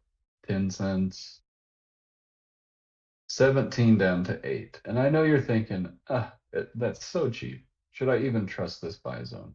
It's worth a shot, right? 12 cents up to almost, well, 2 30 cents in that day. That's a double. It's a little over a double, right? Every day we're just working for a double. 10 cents to 20 cents is a double. So watch called this out, hitting our buy zone here, and it never came back on a Monday, hitting those 305s at 11 cents. By the next day, they're a buck 10, so that's a 10x, right? So watch was locking in a 10x here and holding runners. And when something go, oop, let's wait, let's get this before it takes off. When something goes 10x from Monday to Tuesday, it's worth watching. They fade it on back and they hold it right in this what was an open range sell zone, but the way I color coded our things, once we break through a sell zone, it becomes support. We come back and land there around 40 cents. Next day, open around 40 cents, take off again.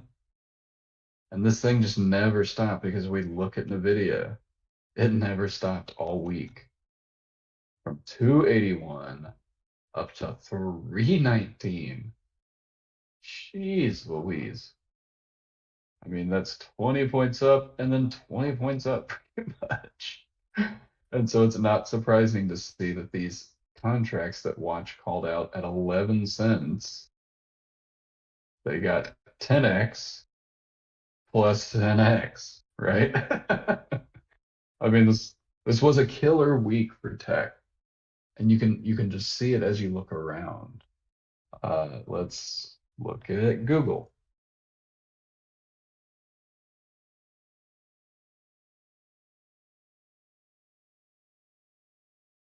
What started the week back at 115? Let's say the 120s, right? Let's look at what the 120s did from Monday to Tuesday and then on, since they technically got in the money on Tuesday. We'll leave these NVIDIAs in case we want to come back and look at them. We'll go look at these Google. Whoop. No, E, what are you doing? 230519, call 120. Why do I do that? Where I talk through the ticker? It's just to help teach everybody. We should all learn how to type out our tickers.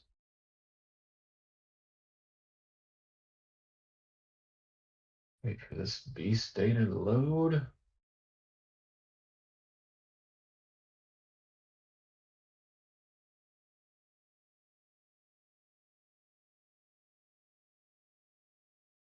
Ah, come on, I'm already. Were the 120s out of range on that day? It shouldn't have been, I don't think. Well, just in case, let's check the 116s. 120s shouldn't have been out of range, I don't think.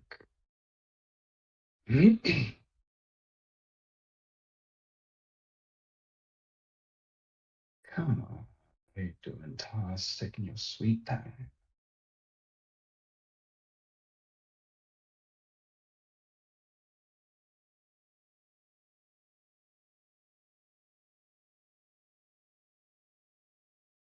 Is there? Oh man, there's no beast tool on this chart. It would help if we had that, as we're waiting on the chart to load.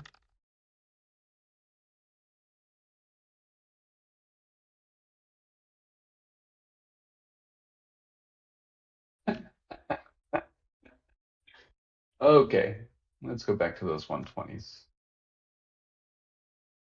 Isn't that the best? Waiting on a chart to load, never shows up. You don't have it loaded.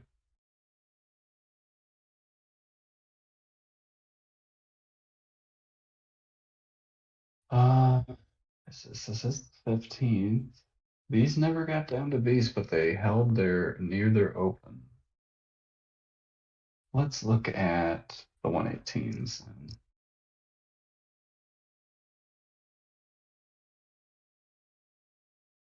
Oh no, Google was just primed because it ran hard the previous week. Yeah. So not surprising.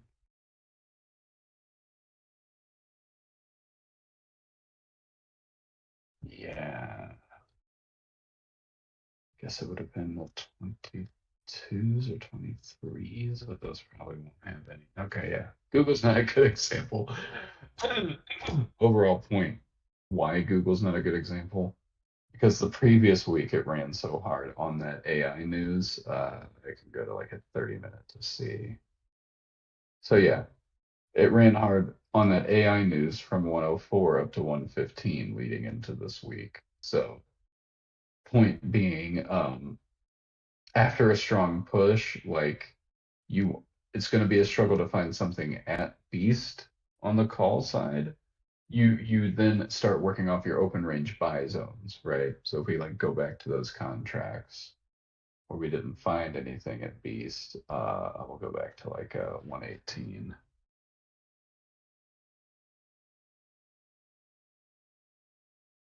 So it never got down to Beast, but we look, opened around here, almost got to that open range buy zone, took it off. Next day,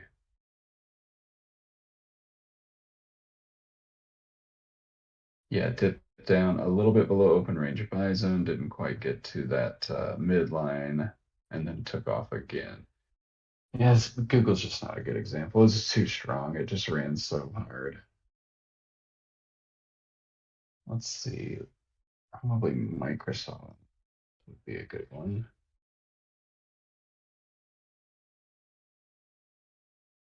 Yeah, what was it? The 310, 310s to 315.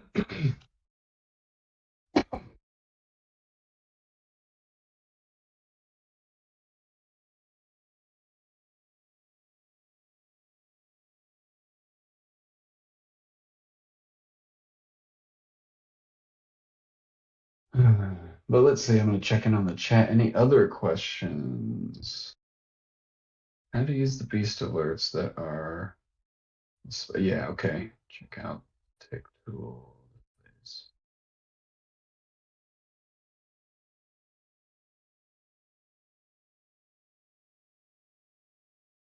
Who needs levels when you have beast? I love that. So beast alerts and the Excel sheet, we will cover that next, as I just am like hunting around at trades.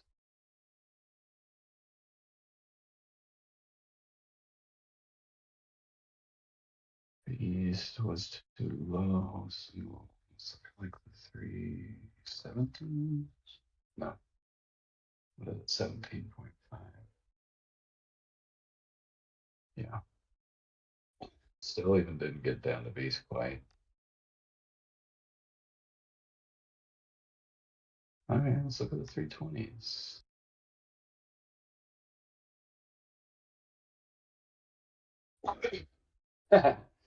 So the 320 call had beast all week long at around 11 cents and would shoot up to 30 or 40, even up to 60, ultimately ending the week back at that beast zone and giving out because we didn't hold, I don't think, above 320. No, yeah, we got to it and then rejected.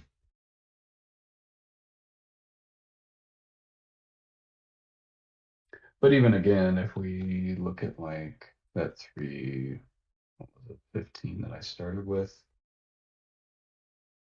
so we never quite got to beast. But, well, there we go. We can see that after Monday, on the second day, we opened way down here and shot up. We came back and held this zone around 80 cents, went up to a buck 60. Even the next day, there we go. That's more what I'm looking for. Next day we open, go up to that open range sell zone, reject around 120, get down near our buy zone around 60 to 50 cents. This is your open range buy zone. Beast is sitting way down here, right? So we held open range buy zone around 50, 60 cents. That gets back up to a buck, buck 20. Those are doubles again. The next day pushes up to our destination sell zones. So just point being, you on even on days when we aren't going to get down to Beast and you're waiting for Beast and we never get there, you can always wait for something like a retest of a zone. Like we opened way down here and shot up. We get back to this sell zone that is support now, 80 cents up to almost double, right? And the next day, we reject that sell zone. We come down to a buy zone, the open range buy zone, and that's still a viable trade. 50 cents, get your double. And even the next day, it keeps going. So this is, I'm glad we covered this trade. All of these levels are support and resistance depending on where we are in price. We push through all these sell levels as we're coming back. Any of them can be a bounce point. That's why I've coded the tool that once we're through it, it turns green because it dips back to it are potential bounce points, right? Like even look on this day, if you didn't catch it down here, you can catch it at 90 cents a couple of times, and then it goes up to $2, right? Just another great example. All right, let's talk about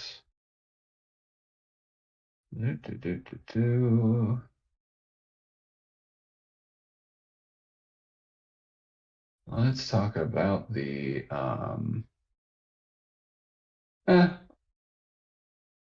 talk about the bot alerts, and then we'll go to the Excel sheet because I feel like we're going to have more questions on the Excel sheet.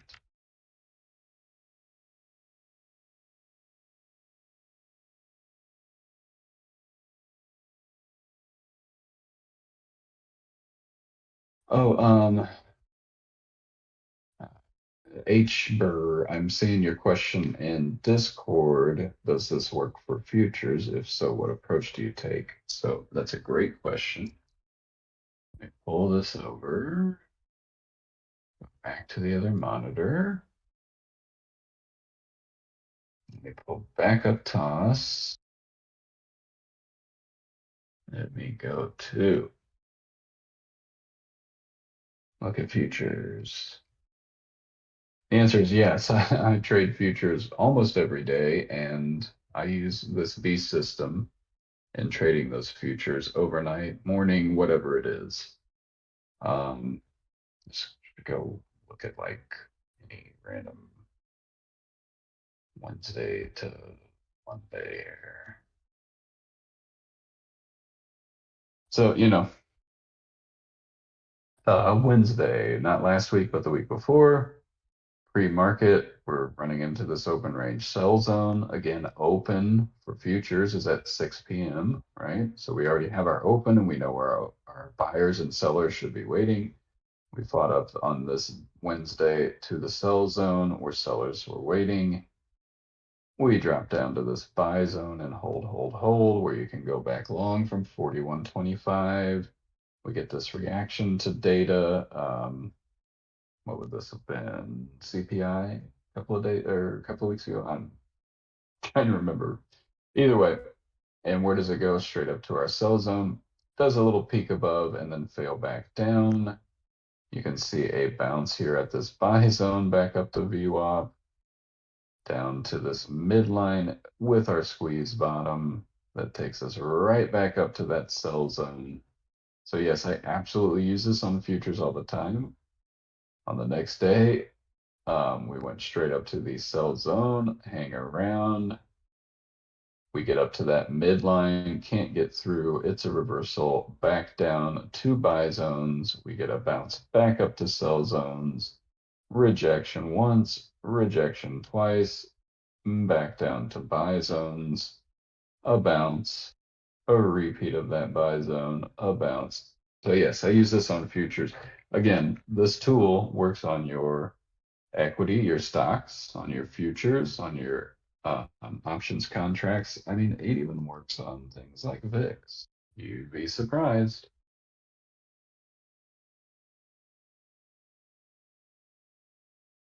But it works on internals like VIX, ADD, things that move like a stock, not on tick because that's just an oscillator around zero, right?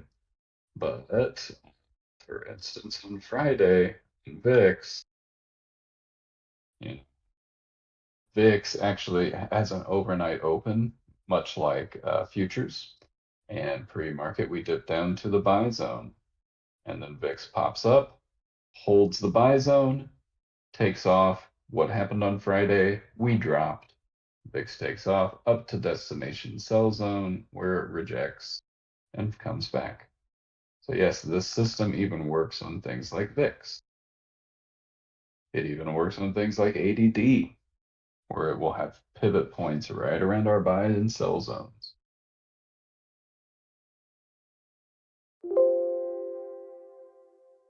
Ah, oh, I gotta get rid of all my levels on ADD. It's so populated.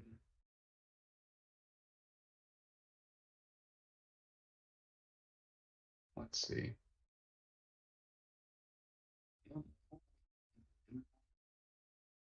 Yeah, on VIX, or I'm sorry, on ADD on Friday, we opened and just dumped. Didn't catch, I mean, we caught a bounce right around our magic zone, but then right through it to the destination buy zone where we held. So yeah, this tool works on pretty much everything. It's a lot like Frank's hot sauce. We put that shit on everything.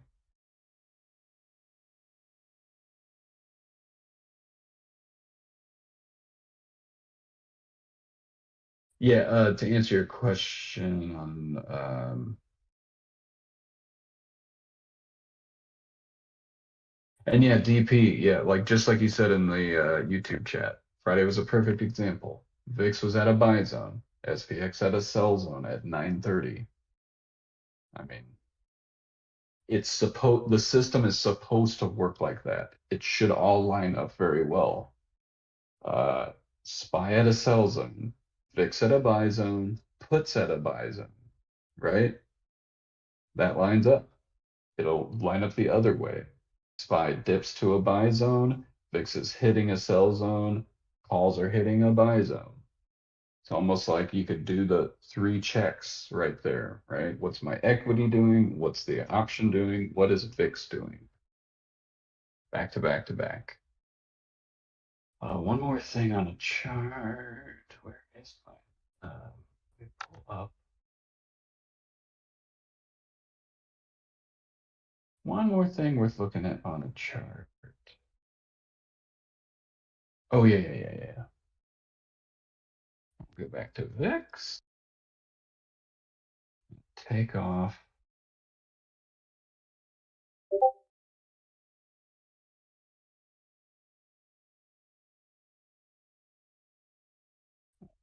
Just gonna remove all this stuff. Just load this beast.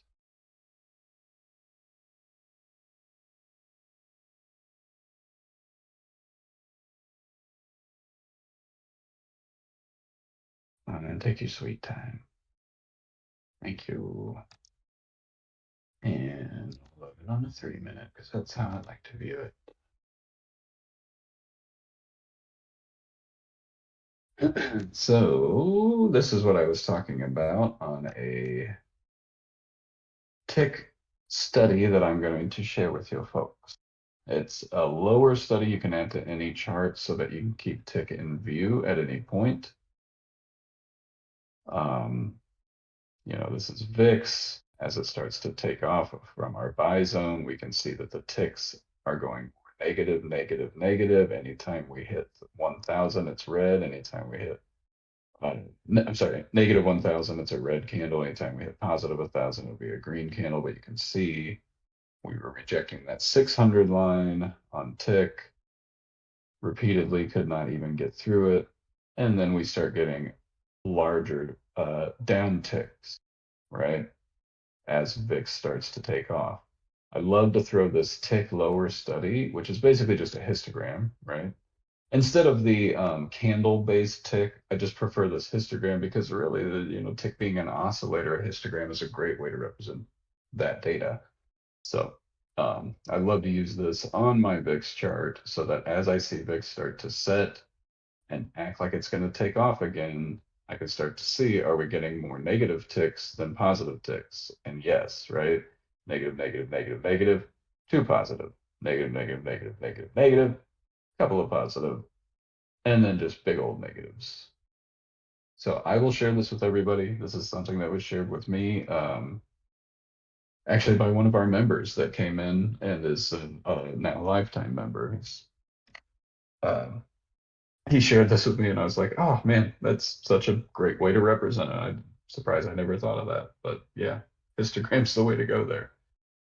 So everyone tonight will depart with a present from me in that study. Whether you remember or not, if you tuned in at all, everyone's going to get a piece. Let's see, what else? Oh yeah, I'm sorry. Now we're going on to the table. Oh wait, I'm sorry. One more, sorry. Actually, I said I was going to do the bots first, so we'll do that. So the bot alerts that come through.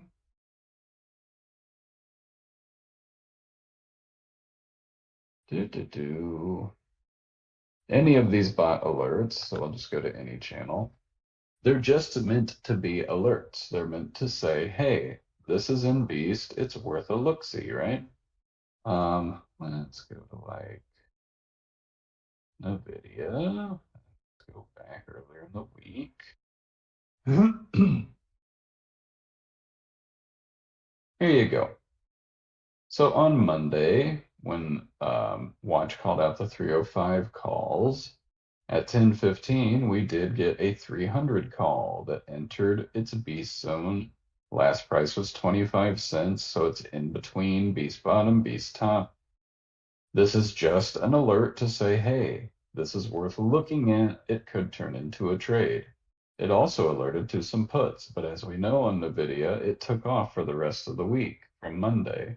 So these puts didn't work out.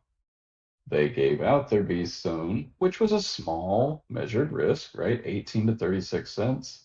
I think we can all afford to lose 18 to 36 cents, even on one contract, right? So either way, another point worth making is, Monday it did start to take off a little bit. As it takes off, puts are going to start hitting beast and then giving out beast, right? And as we look at the rest of the week, puts are going to get hitting beast and give out beast, right? As it takes off to the upside. But not surprising to see on Monday, those 300 calls did get the beast alert. I'm surprised we didn't see the 305s here. I guess I'd have to go back and look at that chart to see why we didn't.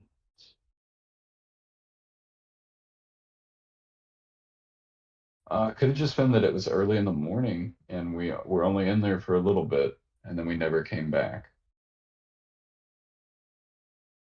But the 300s would have been even maybe shorter.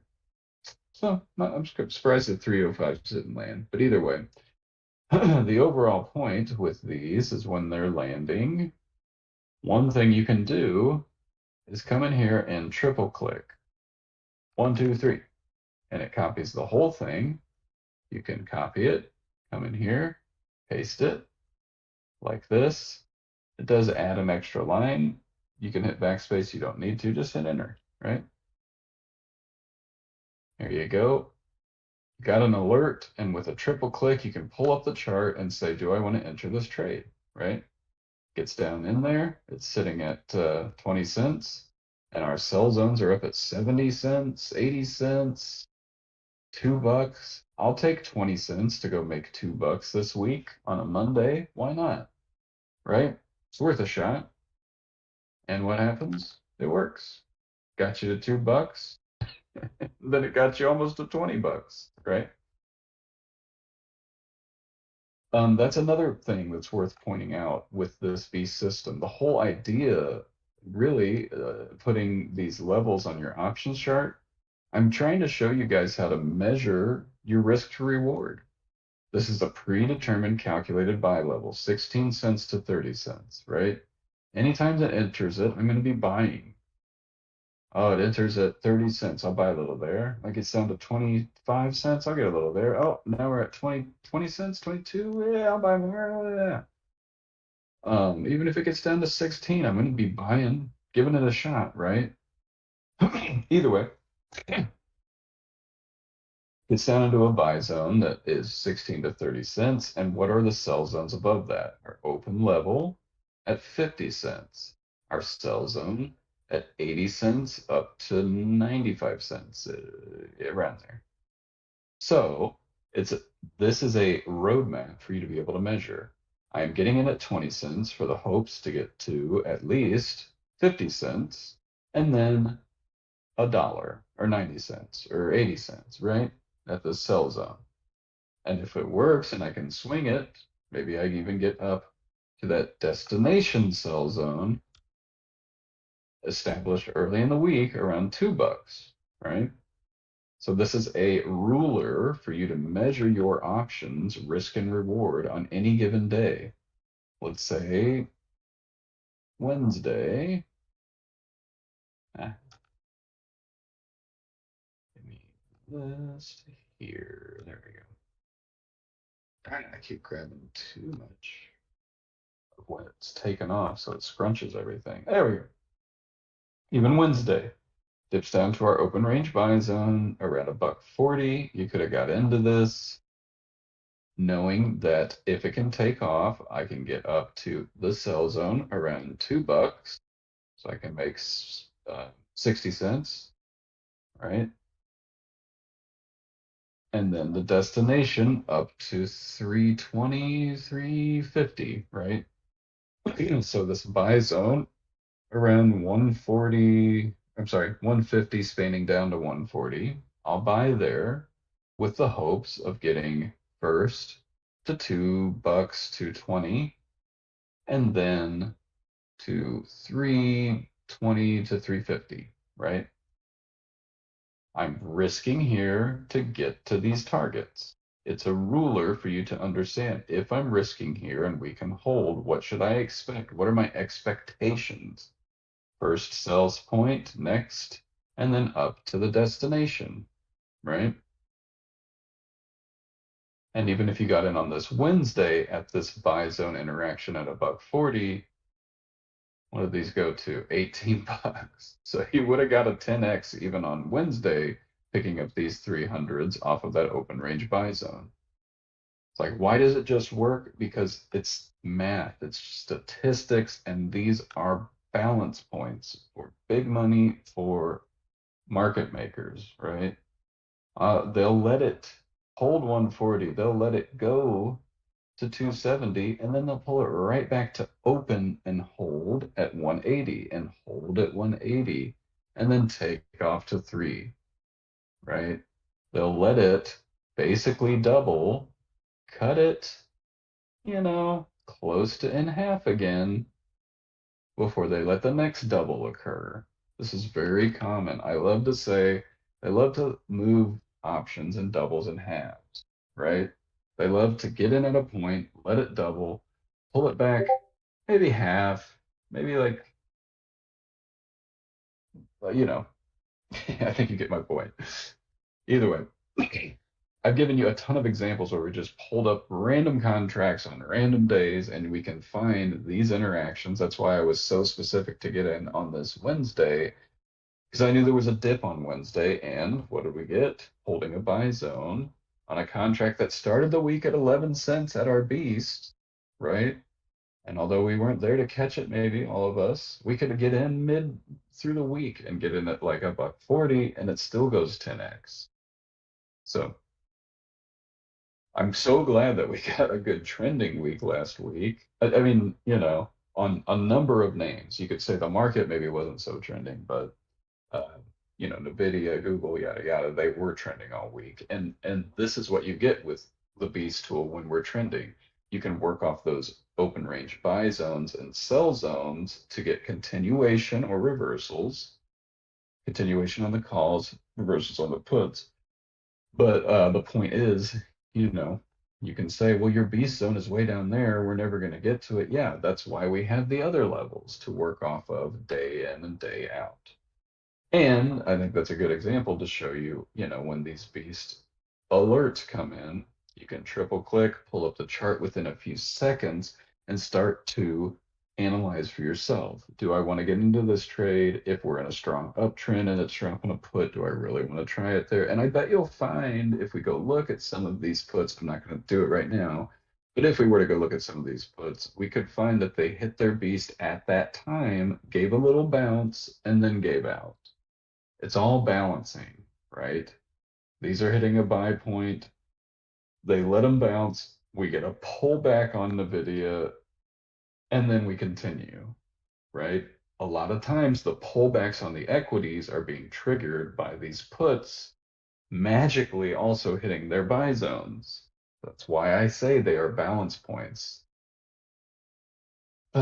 So that's the overall point of the bots and the channels. It's just to like be our first warning because we can't watch every chart. But hey, if NVIDIA can run this week and I don't already have the 300 call up, at the very least, I'm going to get an alert to say, oh, that 300 calls in this beast. Let me go pull that up real quick. So that's the point of the bots. And then we can move on to the Excel sheet. Do-do-do-do.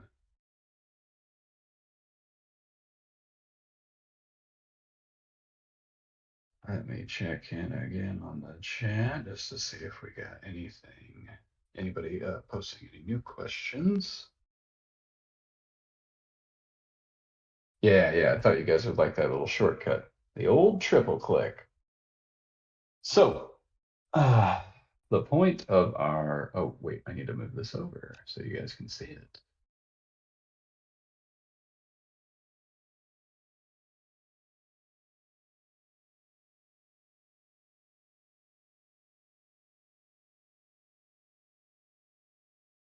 All right, so the point of our little dashboard, as I like to call it, is to present the beast numbers in a table format, right? A tabular format. The overall idea being it can kind of be like when you are in your Thinkorswim and you're looking over at your trade tab and looking at your options chain, right? Where you can see all the options that are coming up.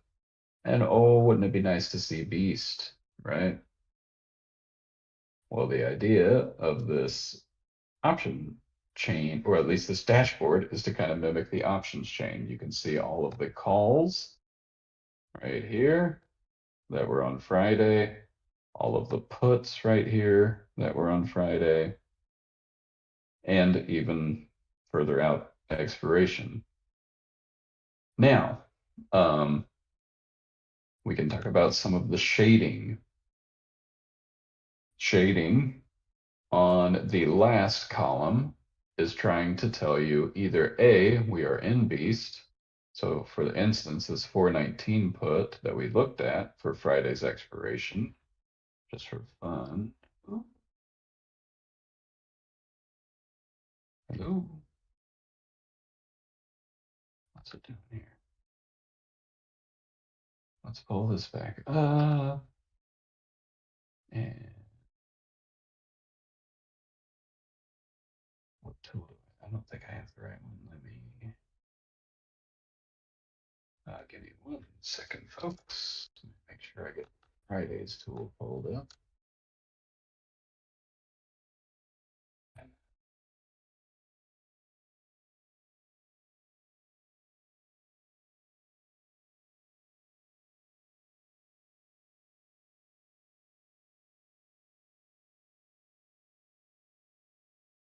Oh, nice, Dave. I see you sent a little screenshot of how you use tick. I like that. That's nice. It's not a bad idea to use the line chart tick.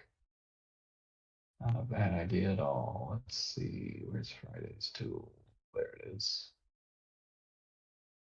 Copy that.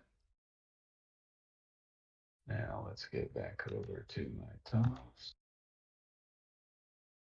Thank you guys for sticking around so late. Sorry we have gone so late.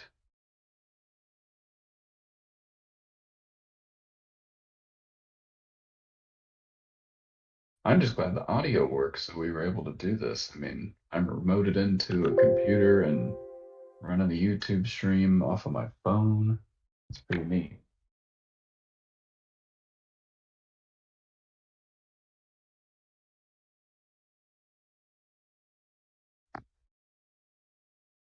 Oh, there we go. I always forget.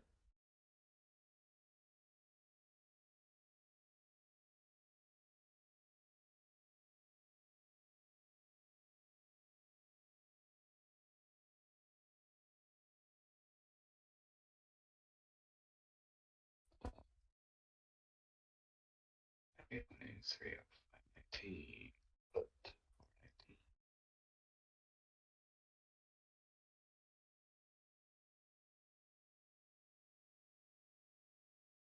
There we go. Yeah, I remember this happening on Friday. That this held beast took off for a great return, but ultimately ended right back at beast. It was pretty funny. Sorry, all of that just to pull it up to say, oh, if we pull up our dashboard, this thing took off from our beast, right? And ended back at beast, so that's why it has the green highlighting. Anything that's red highlighting means it's so far under beast, it's not worth looking at, really, in my opinion. Green highlighting on the last price means we're currently in beast, so we can look forward in time and at the next expirations and see that some of these puts closed in beast. Very interesting. Could lead to a Monday pullback, Monday, Tuesday. Moving on, the beast column. I've added in a new feature so that it will highlight a bright green if we ever touched beast on the given day. So these ones that ended under beast obviously touched beast at one point and went down. Um, same with these puts, yada yada. It's kind of a way, on a spreadsheet, you don't really have historical data, but I was able to work up a script so that if it ever does get in the beast zone, this will highlight and the highlight will never disappear until I come in and wipe it, by painting these back to uh, clear. And so every morning when I update this chart, I wipe this so that it's clean of any shading, and then it will shade anything currently or that closed in beast or opens in beast or whatever like that. So that's what this shading means. And then basically from the take profits, it just goes from green to orange to red to let you know, hey, we're hitting the first take profits. Hey, we're hitting the next take profits, yada, yada. This column that says ticker but has something else will actually become a ticker column. So it'll say SPY moving forward. I don't even remember what I turned this into. Yeah, it's looking back at something that I calculate elsewhere. These are just basically some formulas that I have in place that help trigger alerts and whatnot. So basically, whenever both columns are true, we are in Beast and the trail line has come down to meet us. We don't really have any examples to look at. This is like a snapshot, let's say, of where we were at close, because that's when I turned everything off and it's not updating anymore because we have no data. So overall, when we hit Beast, like this option, if we go over, when the trail is close enough, these will turn to true. When both of these turn to true, it should say out here alert and sent. These are new features I'm building in. I'm trying to potentially replace our alert bots, which are driven through Zapier. If you guys aren't familiar with Zapier, it's just a way to have alerts or have data transfer between different programs and whatnot. It's a workaround that I'm using now for our bots, but I have coded this handy dandy spreadsheet so that when conditions actually line up here, I can kick out alerts from a Google Sheet straight into Discord using, my scripts and webhooks. So that's a feature that I'm testing out now. Hopefully that ends up working. But overall, the point of the spreadsheet is so you can track your trade and plan your trade without a chart in front of you. Let's say you're on the go and I say, hey, calls are looking good right now. You can pull up this spreadsheet and say, oh, he's looking at the 417s. They're $1.67. I don't really want to pay that. I'll hit the 418s. They're at 65 cents. Um, we don't have to work off of what these beasts say, but let's say it's at beast and they're at 65 cents. I'll take a shot at that. It could take me up to a buck, whatever, yada, yada, yada. So while not specifically looking at the numbers that are in here at the moment, the overall point of it is it's a way to plan out your trade and maybe hit a trade on the go. Let's say we're coming into the day and you're like, oh, this has a beast at 20 cents to 30 cents, and it can go up to a buck 50, $2 before it hits the third take profit. So I'll take a shot from 20 to 30 cents to go make $1, buck 50. I'm gonna watch this strike today. That 412 is a key level. It's a way to plan and predict your trade. This is the potential of what the system is telling me for the day, right? So that's the overall idea of this spreadsheet. It's so you can come in and, understand your numbers starting at the end of the day. I update this pre-market um, so that we have an idea of what the trades could hold for us for the day. We can kind of plan it out. This is usually updated by 8:30. The only thing that will change is at open, when we get our opening print, our take profit levels are going to adjust slightly based on that opening print because these take profits are based on, let's say, like right now, these numbers are based on Friday's open.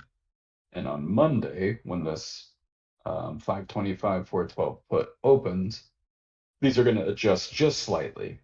Nothing crazy. This 140 might drop to a buck 30, This 180 might go up to $2. We never know.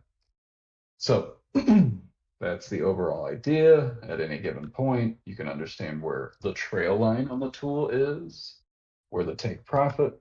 It's basically just translating a lot of what's going on your charts over into a tabular format to help those folks on the go and folks that prefer to look at data in this manner. As I say a lot of times, I'm an engineer. I actually do prefer looking at data in tables sometimes over having to flip through tons of charts. It's also like, if I think, hey, we're at 416 and I think we're going to 420 today, you can see all of the calls in between, all of the prices in between, and you can pick your poison, right? So just another idea or another, way to look at it.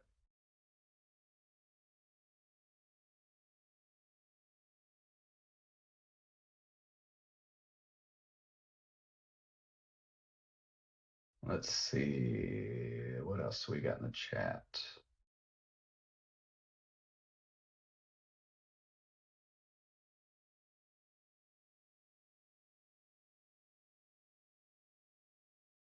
SNL is a repeat, so we can keep going. Love that. That's awesome. Hey, I mean, everyone's asleep, so I can keep going. I don't even care. Um, how can I get Beast to show in the toss options chain just as you show a minute ago? Unfortunately, that's not available to you guys. That's part of my algo. I have translated back into toss so that I can have it on the option chain like that. I do have a method and a workaround to where you could get it on your option chain, but the unfortunate part of it is if you have ever looked at the code that drives Beast, it's a lot of, it's thousands of lines of code. You would essentially every morning have to copy those thousands of lines over into your options watch list. So, like, I do have a version that I can work together to where when I drop my beast tool in the morning, you would go to pull up the script to edit the script. You would copy all of those numbers and paste it into your watch list column. There is a way that that can work if you really, really want. But I mean, I would say that the Excel sheet is, or the Google sheet is giving you the same information, right?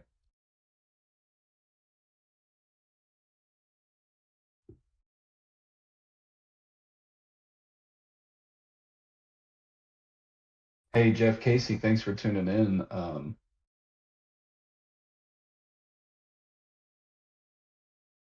Yeah, thanks for tuning in, sir. I see your notes. I understand that maybe you might be new to TOS, but we're always here to help. So definitely feel free to ask at any point.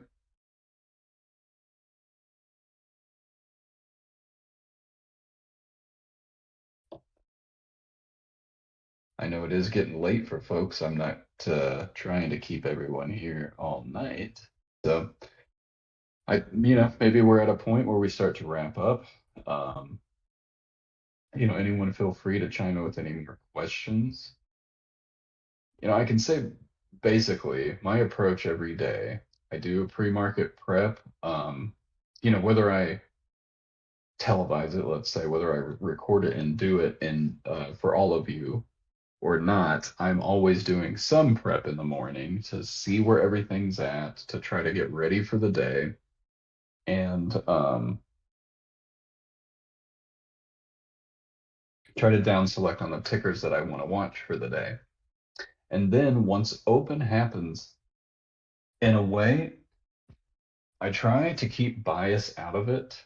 Like, we loaded into Netflix and then it gapped down. And the next day I was leaning to the call side because I saw the setup, I knew the setup, and I was ready to go. But there's been plenty of times where I get too biased because of something like that. And then it goes against me. And I didn't plan for the opposite, right? Because I'm so biased to the long side. I'm not watching the puts, or I don't even care. I'm not, tracking what is the trade if we don't go up, right? So I try to keep bias out of it as much. But overall point being, every day I'm gonna let open happen. I'm gonna watch my opening range. And I'm basically reacting to what option is going to hit its buy zone first. We open the day and SPY starts to pop up and we're hitting a sell zone. All right, I'm going to watch the puts and see, are they getting to a buy zone? Are they going to hold? And you could say maybe that's not the best approach because you're always just looking for a reversal. It's more so calls and puts are both have their buy zones out there. I'm going to try to watch what reacts first, right? I'm going to try to glean information. I'm going to try to understand our buyers stepping in where they should on puts. Where are they going to let puts go? And we're going to get continuation up to the upside on calls, right? That kind of thing. So, in a way, I like to come in a little bit unbiased and be more reactive to what is hitting its buy zone call or put first. And then I try to track and manage off of that. Puts are hitting first. I'm going to take shots at puts. Hey, these keep working. They keep bouncing here. I'm going to try again, try again. Oh, now we're really taking off. The SPY's really dropping. Puts are going. And and I think if we look if we when we looked at the puts or when we looked at Friday, we had such a strong day up, all of the calls are elevated and nothing is near a buy zone yet, but puts are hitting buy zones. So I'm going to take a shot.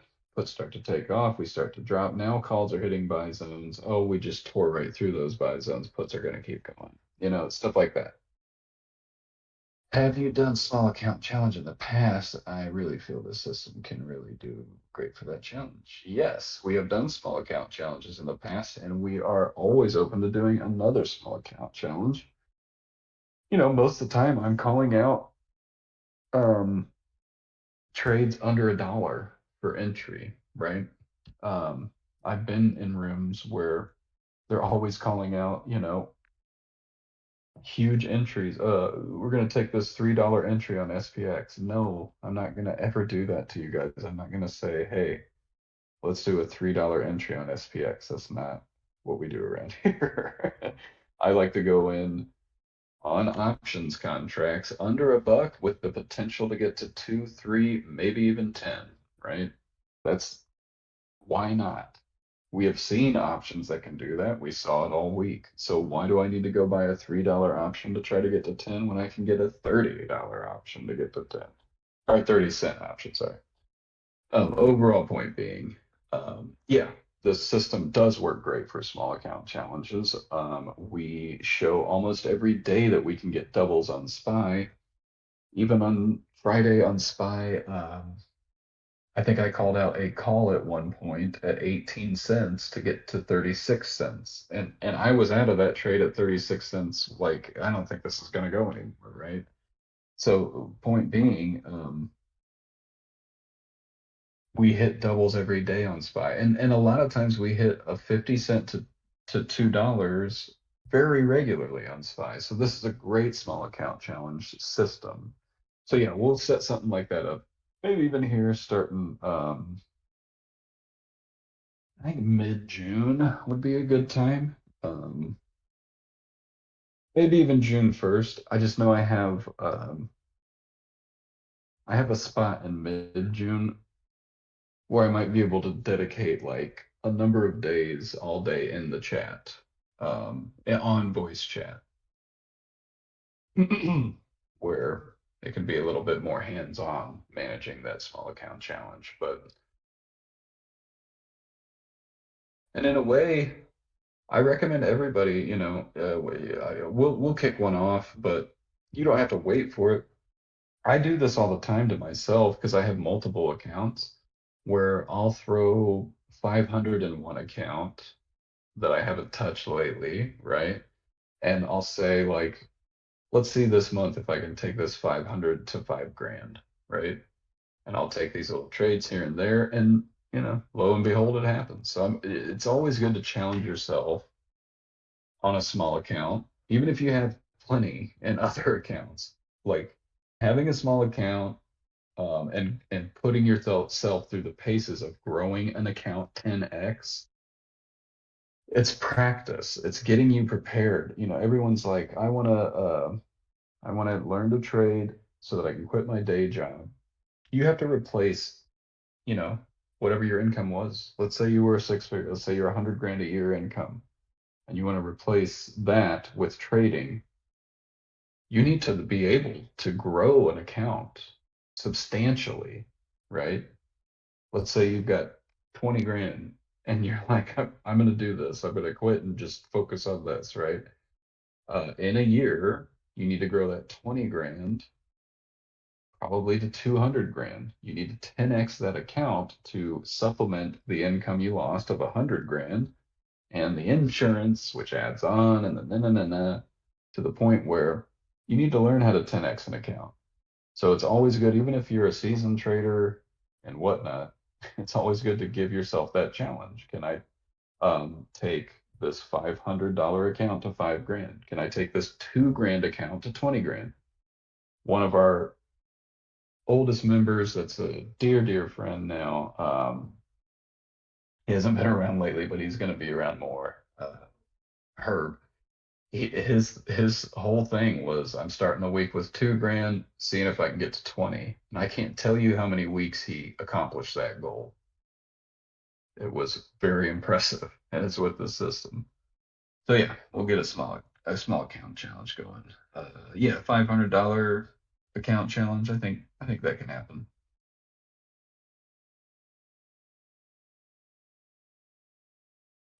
Let's see. Are you in the live room every day? Do you talk as you are getting ready to get in the trade? How interactive is the live trading you do? All great questions. I I have so in the past I have spent all day every day in the live trading room on voice talking for 8 hours a day. I did that for over a year, and I can tell you that like I have had days where not that many people are in the chat, and I'm hitting trades, calling stuff out, and people show up at random points and they're like, "Whoa, why aren't you calling these out in text?" It's like, because I'm here on voice. You know I'm here on voice. Tune in when you're ready to trade, right? Then I've had times where because of that feedback, I'd lean more on text, and then people would be like, "You're not on voice anymore." It's like, well, I'm trying to appease the folks that seem to watch text more. That's why lately I've been doing talk to text, where I'm putting it in text. Discord is reading it back to you in the voice so you can hear it, so that way when I'm saying something, it shows up in text for those that can't listen. It shows up in the voice for those that are listening. So I'm trying to cover, both bases really, right? Um, but overall, I also do try to drop in pretty much every day or every other day where I'm on voice for an hour or two and I'm talking through this or that. I can say that for every trade that I try to take, I'm leading into the trade, whether I'm using talk to TTS, the talk to speech, or whether I'm on voice. I'm always leading into a trade saying, I'm watching these calls, I'm watching these puts. Oh, we're going down, so the calls are getting closer to their buy zones. I'm watching, okay, these calls are at buy zone. I'm going to start to size into this. Oh, it's dipping a little more near bottom B, so I'm going to add a little bit. My stops are at this. Should it give out? Okay, it's holding. It's starting to take off. It's getting above B, so I'm taking. So I try to talk into the trade, and then as it's working, I try to manage and talk through the trade. And really, that's also how I'm sizing. I'm sizing in slowly, and as it starts to work, I'll size in a little more. And as it's taken off, now I'll take some profit and let runners go. So I always try to lead into the trade, lead through and out of the trade so that you have some guidance. And in a way, I always try to say, like, hey, we're about to open at 415 on SPY. I'm watching the 417s, the 418s up, and I'm watching the 414s, 412s down, right? Like these are my strikes that I'm going to focus on. And then really, nobody should have the question, well, what price are you looking to enter? Because if you have the tool loaded up on your chart, or if you have the spreadsheet loaded up in front of you, I've already told you where I'm going to be buying, right? The whole point of my algorithms is that they're calculating these statistical buy zones. So if I'm watching that 412 put and it's got a buy zone at 40 to 50 cents, that's where I'm aiming for an entry. And when it gets there, that's where I'm going to be acting. And when I call out a trade, it's going to be right there. It's going to be, hey, these are at Beast, taking a shot. Hey, these are at 40 to 50 cents a buy zone, picking some up at 50. Oh, it dipped down to 40, but it's holding, so I'm picking some up at 43, 45, whatever. Oh, now it's up to 65, locking a little bit of profit. Now it's up to 80, locking a little more. That's usually how it goes in the live room, just to give you an idea. I always try to say what are the targets I'm watching, Like even that Netflix one, I let into that with a lot of time. I was like, guys, we should all be watching these 345 calls on Netflix. It's holding the buy zone all day, and we could get through this trend line today, and yada yada. Like these are looking great. I'm picking some up at 60 cents. I'll add even all the way down to 30 cents. And they held 60 cents. They got up to like 80 cents that day or whatever. I'm gonna lock a little bit of profit, but I'm swinging a ton of these, right? And they open it like a buck 20, and I'm like, hey, this is working. Lock some profit, leave runners. We have all the way till expiration. Let it run. It could go to 20. It could go to 30, right? That's at least what we try to aim at.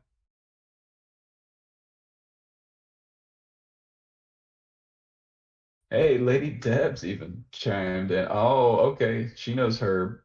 She knows the nickname. It took me a second. I saw Lady Deb's chiming in. I was like, oh yeah, double D. Oh yeah, Herb. I forgot I brought him up. I love that. That's awesome. Lady Deb's also one of the original members.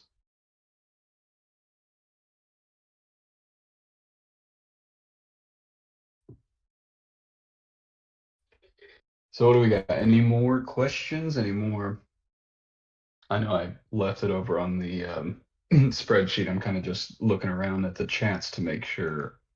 I have to keep switching from one monitor to the other since I'm remoted in.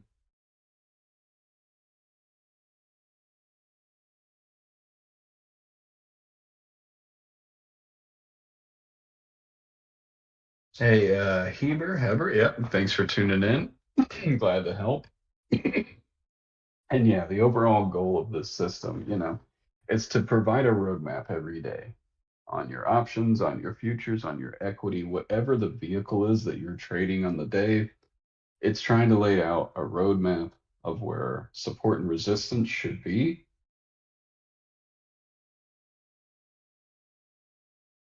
and where buyers and sellers should be. We play off of those levels every day. To put it simply, like if I'm trading equity, futures, or options, I'm going to wait to risk at one of these levels, right? If I think SPY is going to hold that open range buy zone, I'm going to risk there on SPY. If I see a call at the buy zone at the same time, I'm going to risk there on the option. And if ES is holding its open range buy zone, or it's midline or whatever, I'm going to risk there on ES. It all lines up together, and VIX is rejecting a sell zone. It's like perfect, great. Like everything should work here. And if it doesn't, it's a measured risk. That's the beauty of the system. It's like it's measured. If the buy zone is 40 to 50 cents, put your stop at 35. If that's how you want to do it, that's fine, right? If it dips to 35 and then takes off again, you know, don't kick me about it. Options, they move and they love to take out stops before the move, right? That's why sometimes I say I'm not flying with stops on this trade. I'm going to trust it, and I don't care if it goes to zero. I'm accepting zero. Getting in at 60 cents, I'll risk losing 60 cents. I'll risk losing it 10 times to let this trade play out, right? Thanks for the VIX lower study. Well, the tick lower study. And how do we get it? I'll post it in Professor's Indicators, actually, in the Discord channel. I'll add it to the couple of free tools. And if you're a newer person and you don't realize, go check out the Professor's Indicators channel. I have shared two very powerful tools in there. Let me pull those up.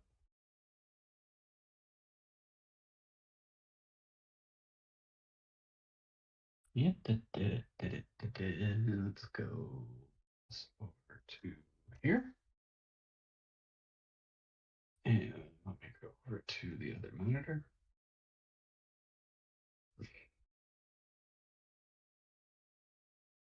And then if we scroll up in the main area in Professor's Indicators, if we scroll on up, right here around, well, in between the tool belt and the video, On 1/7/22, I shared a couple of studies here. Again, these are not my original code. They're something that was either shared with me or pointed out to me from a forum online. And I went in and used these tools. I found that they didn't quite work the way you would want them to. So I adjusted their code and now they work perfectly. One is a supply and demand tool, and one is a trend tool. I can give you examples of these. No, that's here we go. Yep, do supply and demand tool I have on my daily. Go to yes. So this is the supply and demand tool. It basically helps find pivots, highs and lows on your chart, and then it builds a zone off of that. So you can see after the low of after the low from June of last year, that rally up to 43.27 and a half. That's right where that rally stopped and pivoted down. That's where a zone sits. The last rally up got to 42.08 and a half. That's where this zone sits. And if you move around to different time frames, this supply and demand zone works great on all time frames. You can go to something like, let's say a 5-day, 5-minute, and it'll pull some out for you. There you go. Here was the supply zone from that rally up Thursday. We could not get through that supply zone, so we start to drip back down to where the last support zone was, the main zone. Ugh, got some cell thing over here. Either way, set this back to a daily. The trend tool. Usually have that over in equity.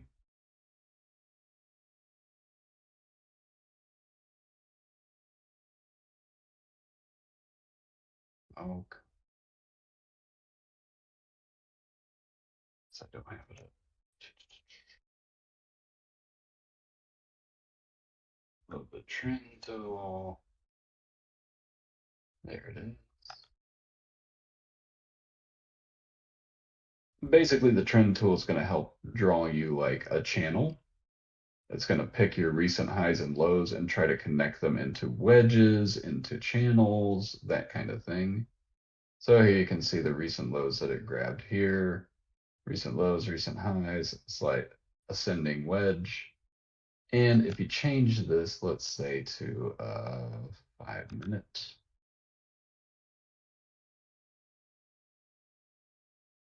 you can see it grab kind of a little further back in time, right? So there's the lows from, 2 p.m. on, those highs. So it helps draw trend channels. It helps draw wedge patterns, those kind of things. Anyway, those free tools are available in Professor's Indicators. You just have to scroll up a little bit. And I'll drop the tick study right in here as well.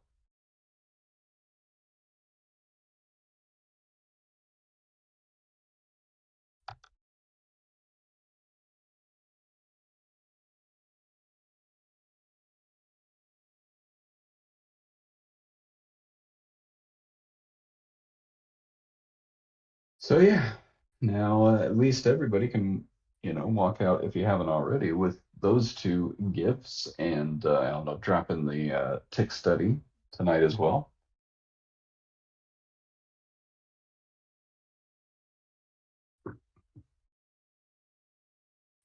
And then, at least hopefully we all feel a little bit more comfortable with understanding, what this beast system is, how it works on your options, your equity, your futures. At the very least, I did point out or try to bring up, if you haven't already, it's worth going to watch some of our other videos that we've had like this in the past. In the intro to server section, this is our webinar that we did back in October, where I kind of break down the system just like I did tonight. Tonight I was a little more specific on the trades that we took in the last week. But this webinar, I also had a PowerPoint slide deck that I went through to try to, or that I prepared to help explain the beast system. So definitely go check this out so you can at least see that slide deck. I think I've even shared that in the main chat, like a PDF of that slide deck in the pinned messages. Oh, also another free tool. Everyone should get the EMA clouds if you haven't already. They're pinned in the main chat. But if we scroll down a little, yeah, here's this slide deck of the beast system, little PDF file. I read through, or at least go through that PowerPoint in this webinar. No, sorry, not the wrong one. In this webinar from 10 last October, right? That slide deck that I just showed was posted October 10th. This webinar was October 10th. They go together, so definitely check those out. The Beast recaps. Um, this OCO thing, that's how to set up slightly automated, or at least trades that will kind of manage themselves, bracket trades, if you will. But north of that, above that, we have a bunch of recaps of trades that we have taken. Definitely worth going back and watching, especially these two, because it was the low of last year and then the rally off of it. We hit some amazing trades around that key drop in reaction back. And then there's more in here, just how we've hit these trades every day. There's even past webinars where I've done Q&As that last, an hour or two. So you can go back and see something just like what we had tonight, where I answered questions back then. Just if you keep looking around here, we have done a lot of videos to try and help get folks comfortable with the system. So if you're ever, feeling a little disconnected or just have some free time and want to watch more to get yourself, you know, more hours, right? It's all about getting that 10,000 hours. So there is plenty of videos in here to go check out. And in fact, most of these recap videos we have put on a YouTube playlist called Recaps. So you could always just go to that playlist and throw it on play. Just to give you guys some more homework, right? It's always good to have more homework.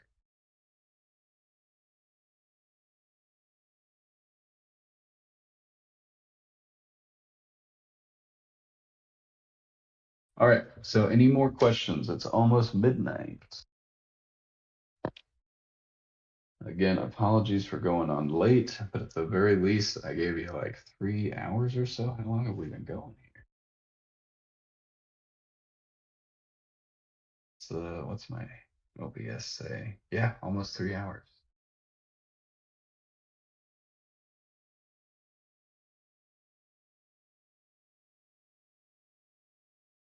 So any more questions from anybody tuned in? Anything else you want me to pull up, look at? Specific trade, specific question? I mean, I know that it can always seem like, or at least the most common disgruntled message that I get is, I mean, it's always easy to look in the past and say this worked here and there. I mean, this is what we, that's when people make that argument, at least it's because they're about to walk away and they're just pointing to an excuse. It's always easy in hindsight, right? That's the best way you're going to train your brain to get ready for this. We do not instinctively have good um, reactions, good emotions, good psychology to understand trading as humans. Um, Big money market makers, whatnot, they love to prey on the psychology of trading and they love to make it look like it's going to rip and then dump it for a day or two, and or dump it for a day and two and make it look like it's going to just keep dumping and rip it right back. They love to mess with people. And we, as people that maybe weren't traders traditionally or going through school or whatever finance backgrounds, We have to train ourselves, just like any athlete, just like any profession, on how to be good at this. So it's always good to go back and look at the history. And this beast system, if you load it on your charts and go back in time, it's going to work for you to understand back testing, to understand how has it reacted in the past, right? If you do your technical analysis, you identify key levels. Like right now, this 4180 to 4200 is big resistance, and we got through it on Thursday and Friday, and we held above it and closed above it. This can lead to maybe one last step to that zone and then heading higher, or it can be that the last 2 days have been a look above and we're about to fail back below. And we have the technical analysis to understand that those levels are important. Now, Beast is just going to help us on the intraday to understand who's in control. Are we actually going to give out?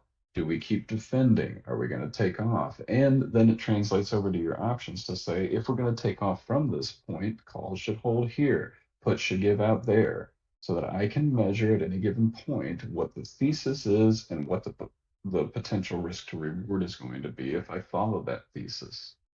Really, the more comfortable you get with the system, the more you're actually able to plan out before the day starts where the day can go. That's at least why we landed on the name predicted trades. It's kind of snubbing our nose at the fact that everyone's like, you can't predict where it's going. That's absolutely true. And we're definitely never trying to make the claim that we know where it's going today. But at the very least, we're trying to gain a statistical edge so that we can understand the signs of when the buyers or sellers are taking control and where they intend to take it. That's the overall goal with this system. A roadmap, where can things go?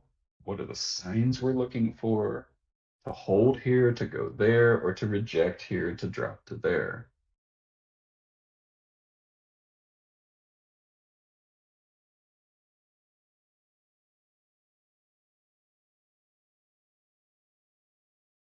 So it seems like everybody's out of questions.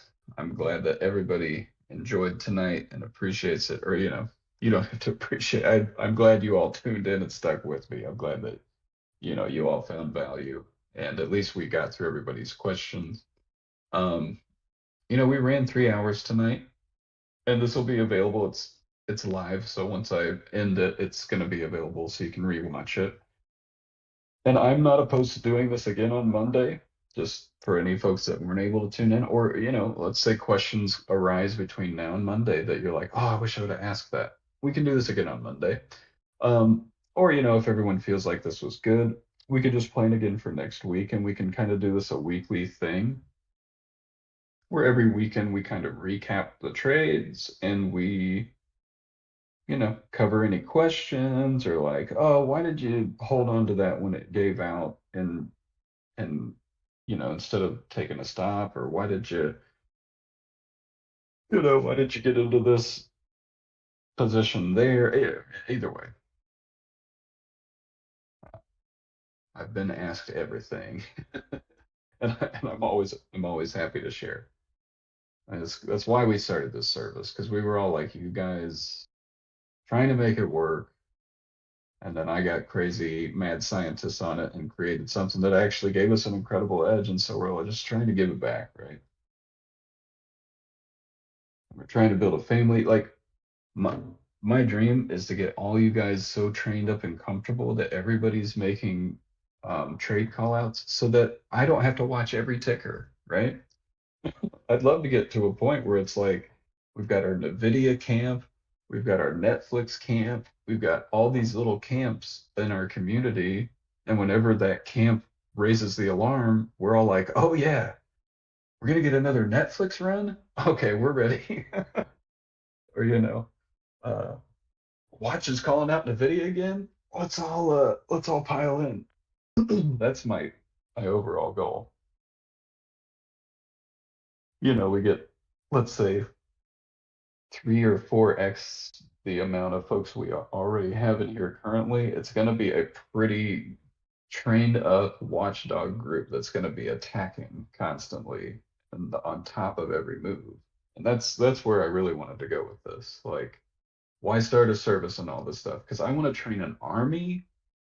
I want to train a whole family army that's very tight, very close together, and we're all just every day helping each other prosper. That's the goal of predictive trades.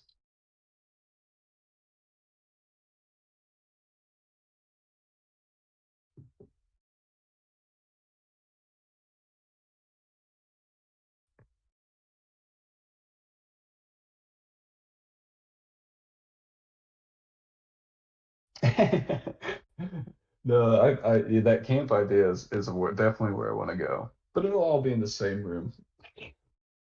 And yeah, I'm working on at least cloning myself into the tool and into these bots and whatnot, so that at the very least, even if I'm not watching the Apple camp today, at least my bots are telling you, hey, watch me over here on Apple, just in case, right? It's always just in case.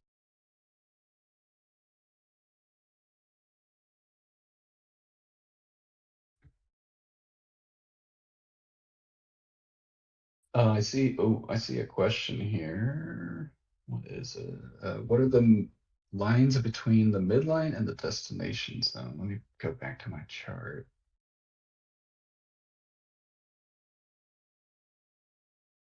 If I had to guess, it's probably. I see. Like on this chart, if you're wondering about these, let's say these white lines, yeah, okay. Let's say like 4185 is if that's what you're talking about. Those are like technical analysis. So for instance, if I come on toss you not. Oh, okay. If I come in and remove all of my studies, all of these lines are just technical analysis. They're key levels that I've identified over time and marked on this drawing set. I got a bunch of drawing sets, right? And these are just key levels that I have marked over time, put in a trend line, that kind of thing. Um, and you'll see this a lot in my preps. I don't always have beast up during the preps, but I do always have up my trend lines and my key levels from all of my technical analysis in the past, so that we understand when we get to a key level or a key zone and we're, holding, rejecting, yada, yada, yada. Is that what you meant, or were you talking more like on the options charts whenever there are lines in between midlines or in between beast zones?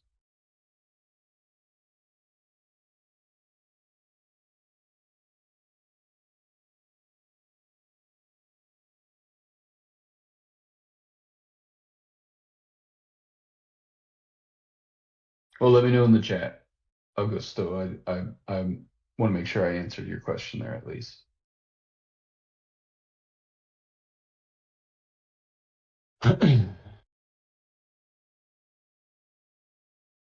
And hey, I just noticed. Thank you, everybody. I see, we've got about 10, 11 viewers tonight. We got 9 likes. I appreciate that. Everybody gave me the thumbs up.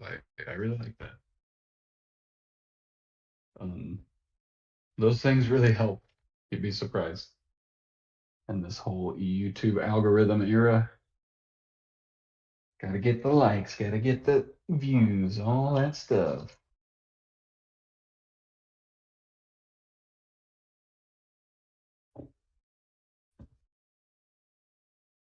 But all right, I'm gonna assume that we've covered every question. We've gotten everything anybody wanted covered. I'm gonna assume that last answer took care of you, Augusto. And I think we'll probably call it here, folks. So I really appreciate everybody tuning in. Hopefully everything came through clean. uh, Thanks, everybody. Appreciate your time. Definitely appreciate your interest and your support of predicted trades. I'll post the tool, the tick tool for everybody. I've at least pointed out some of the other free tools we have around. And if if you're newer and you haven't explored the server, we have a lot of great information out there. Um, I guess that's a great maybe last segue into a close. If you just look around, like we have an education section. If you're looking for just like trading books, we have a whole list of trading books, all the stuff we recommend that many of us have hardbacks of at home so that we can pull out at any point and just like get a refresher. Um, we've got gems like other videos or points from other services or maybe even stuff we put together, maybe links that we like to use, um, you know, videos that have helped people chart patterns, blah, blah, blah, blah, blah. We've got a ton of stuff, reading the tape. We have, this is the kind of content we recommend. We got some SMB Capital, we got some Carmine in there, Sam, you know, we got a lot of good gems in here that you should definitely check out. Intro lessons. These are just like how do you get around a PDT rule if you're new to that. I've explained that to so many new customers recently. It's right in here. We've already laid out the explanation for you, so go check it out. Richie put a whole bunch of fun stuff in here just to help you with like what are options? How does this all work? Tons of fun stuff. How to do internals, how to read internals. Great gems in here about that, right? Little tip of the cap to Richie there because he helped put together a whole bunch of this education section and even the psych section. Some good stuff to help your mind. Some how to avoid trading mistakes. Just there's a wealth of knowledge that we've tried to put together in here to help everybody out, to get them prepared to how to understand toss. Somewhere in here, I have like 2 hours worth of intro to toss lessons. Where are they? No, that was a Sang Lucci. That's always worth listening to. Where is the?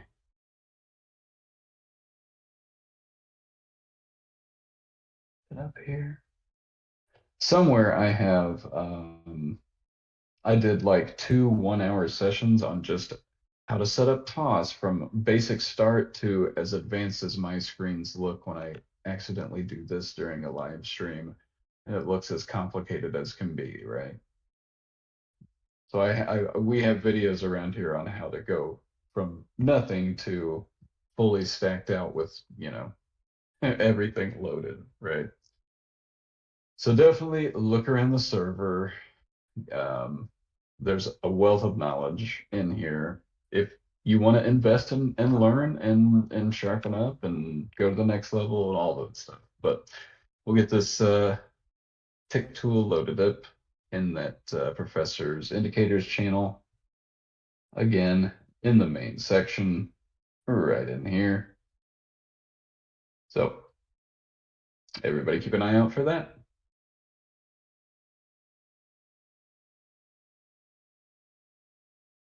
Thanks everybody for tuning in. Oh, Aaron, I'm seeing. What are these levels in this picture? Between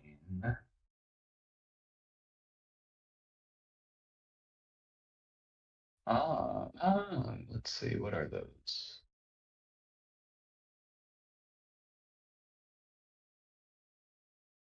So for instance, yes, on this chart, okay. So on this chart, we use this as an example, even though it's fixed, right? Um, this level right here, that is red and then green, but it's a very short dashed line. I already know is the previous day's open. So on this chart, today's open is very thick and long dashed lines. It's down here. Yesterday's open is going to be sitting up here on VIX. So if I just scroll right, I will see that yesterday's thick dashed line, that open level for VIX, now aligns with this. It's just a way to track the previous day's open. That becomes more important on options. But it's always important, like even on equity, we can see that it kept resisting at that point. Then it would get through, then it would resist at that point. So that's what the short dash line is. This other line might not show up for everybody. If you're a newer person, this, let's just say the destination sell zone, it used to span from here up to this, which is a midline, and then up to this, which is the extension. And it was getting a little too cluttered, at least. We used to also have, this blue line is actually used to be a midline that would span from about here down to this midline and then down to here. It was kind of just like too many levels getting too crowded. So I just simplified it into this is the extent of the buy zone, this is the extent of the sell zone, that kind of thing. So at least in this beast test, I still have some of those visible, whereas on your charts, they might not be visible. So hopefully that helps kind of answer your question. The short dash line is previous day's open, always worth noting. I'm not even sure if these other levels show up for you guys anymore. So just a little history and answer for you there.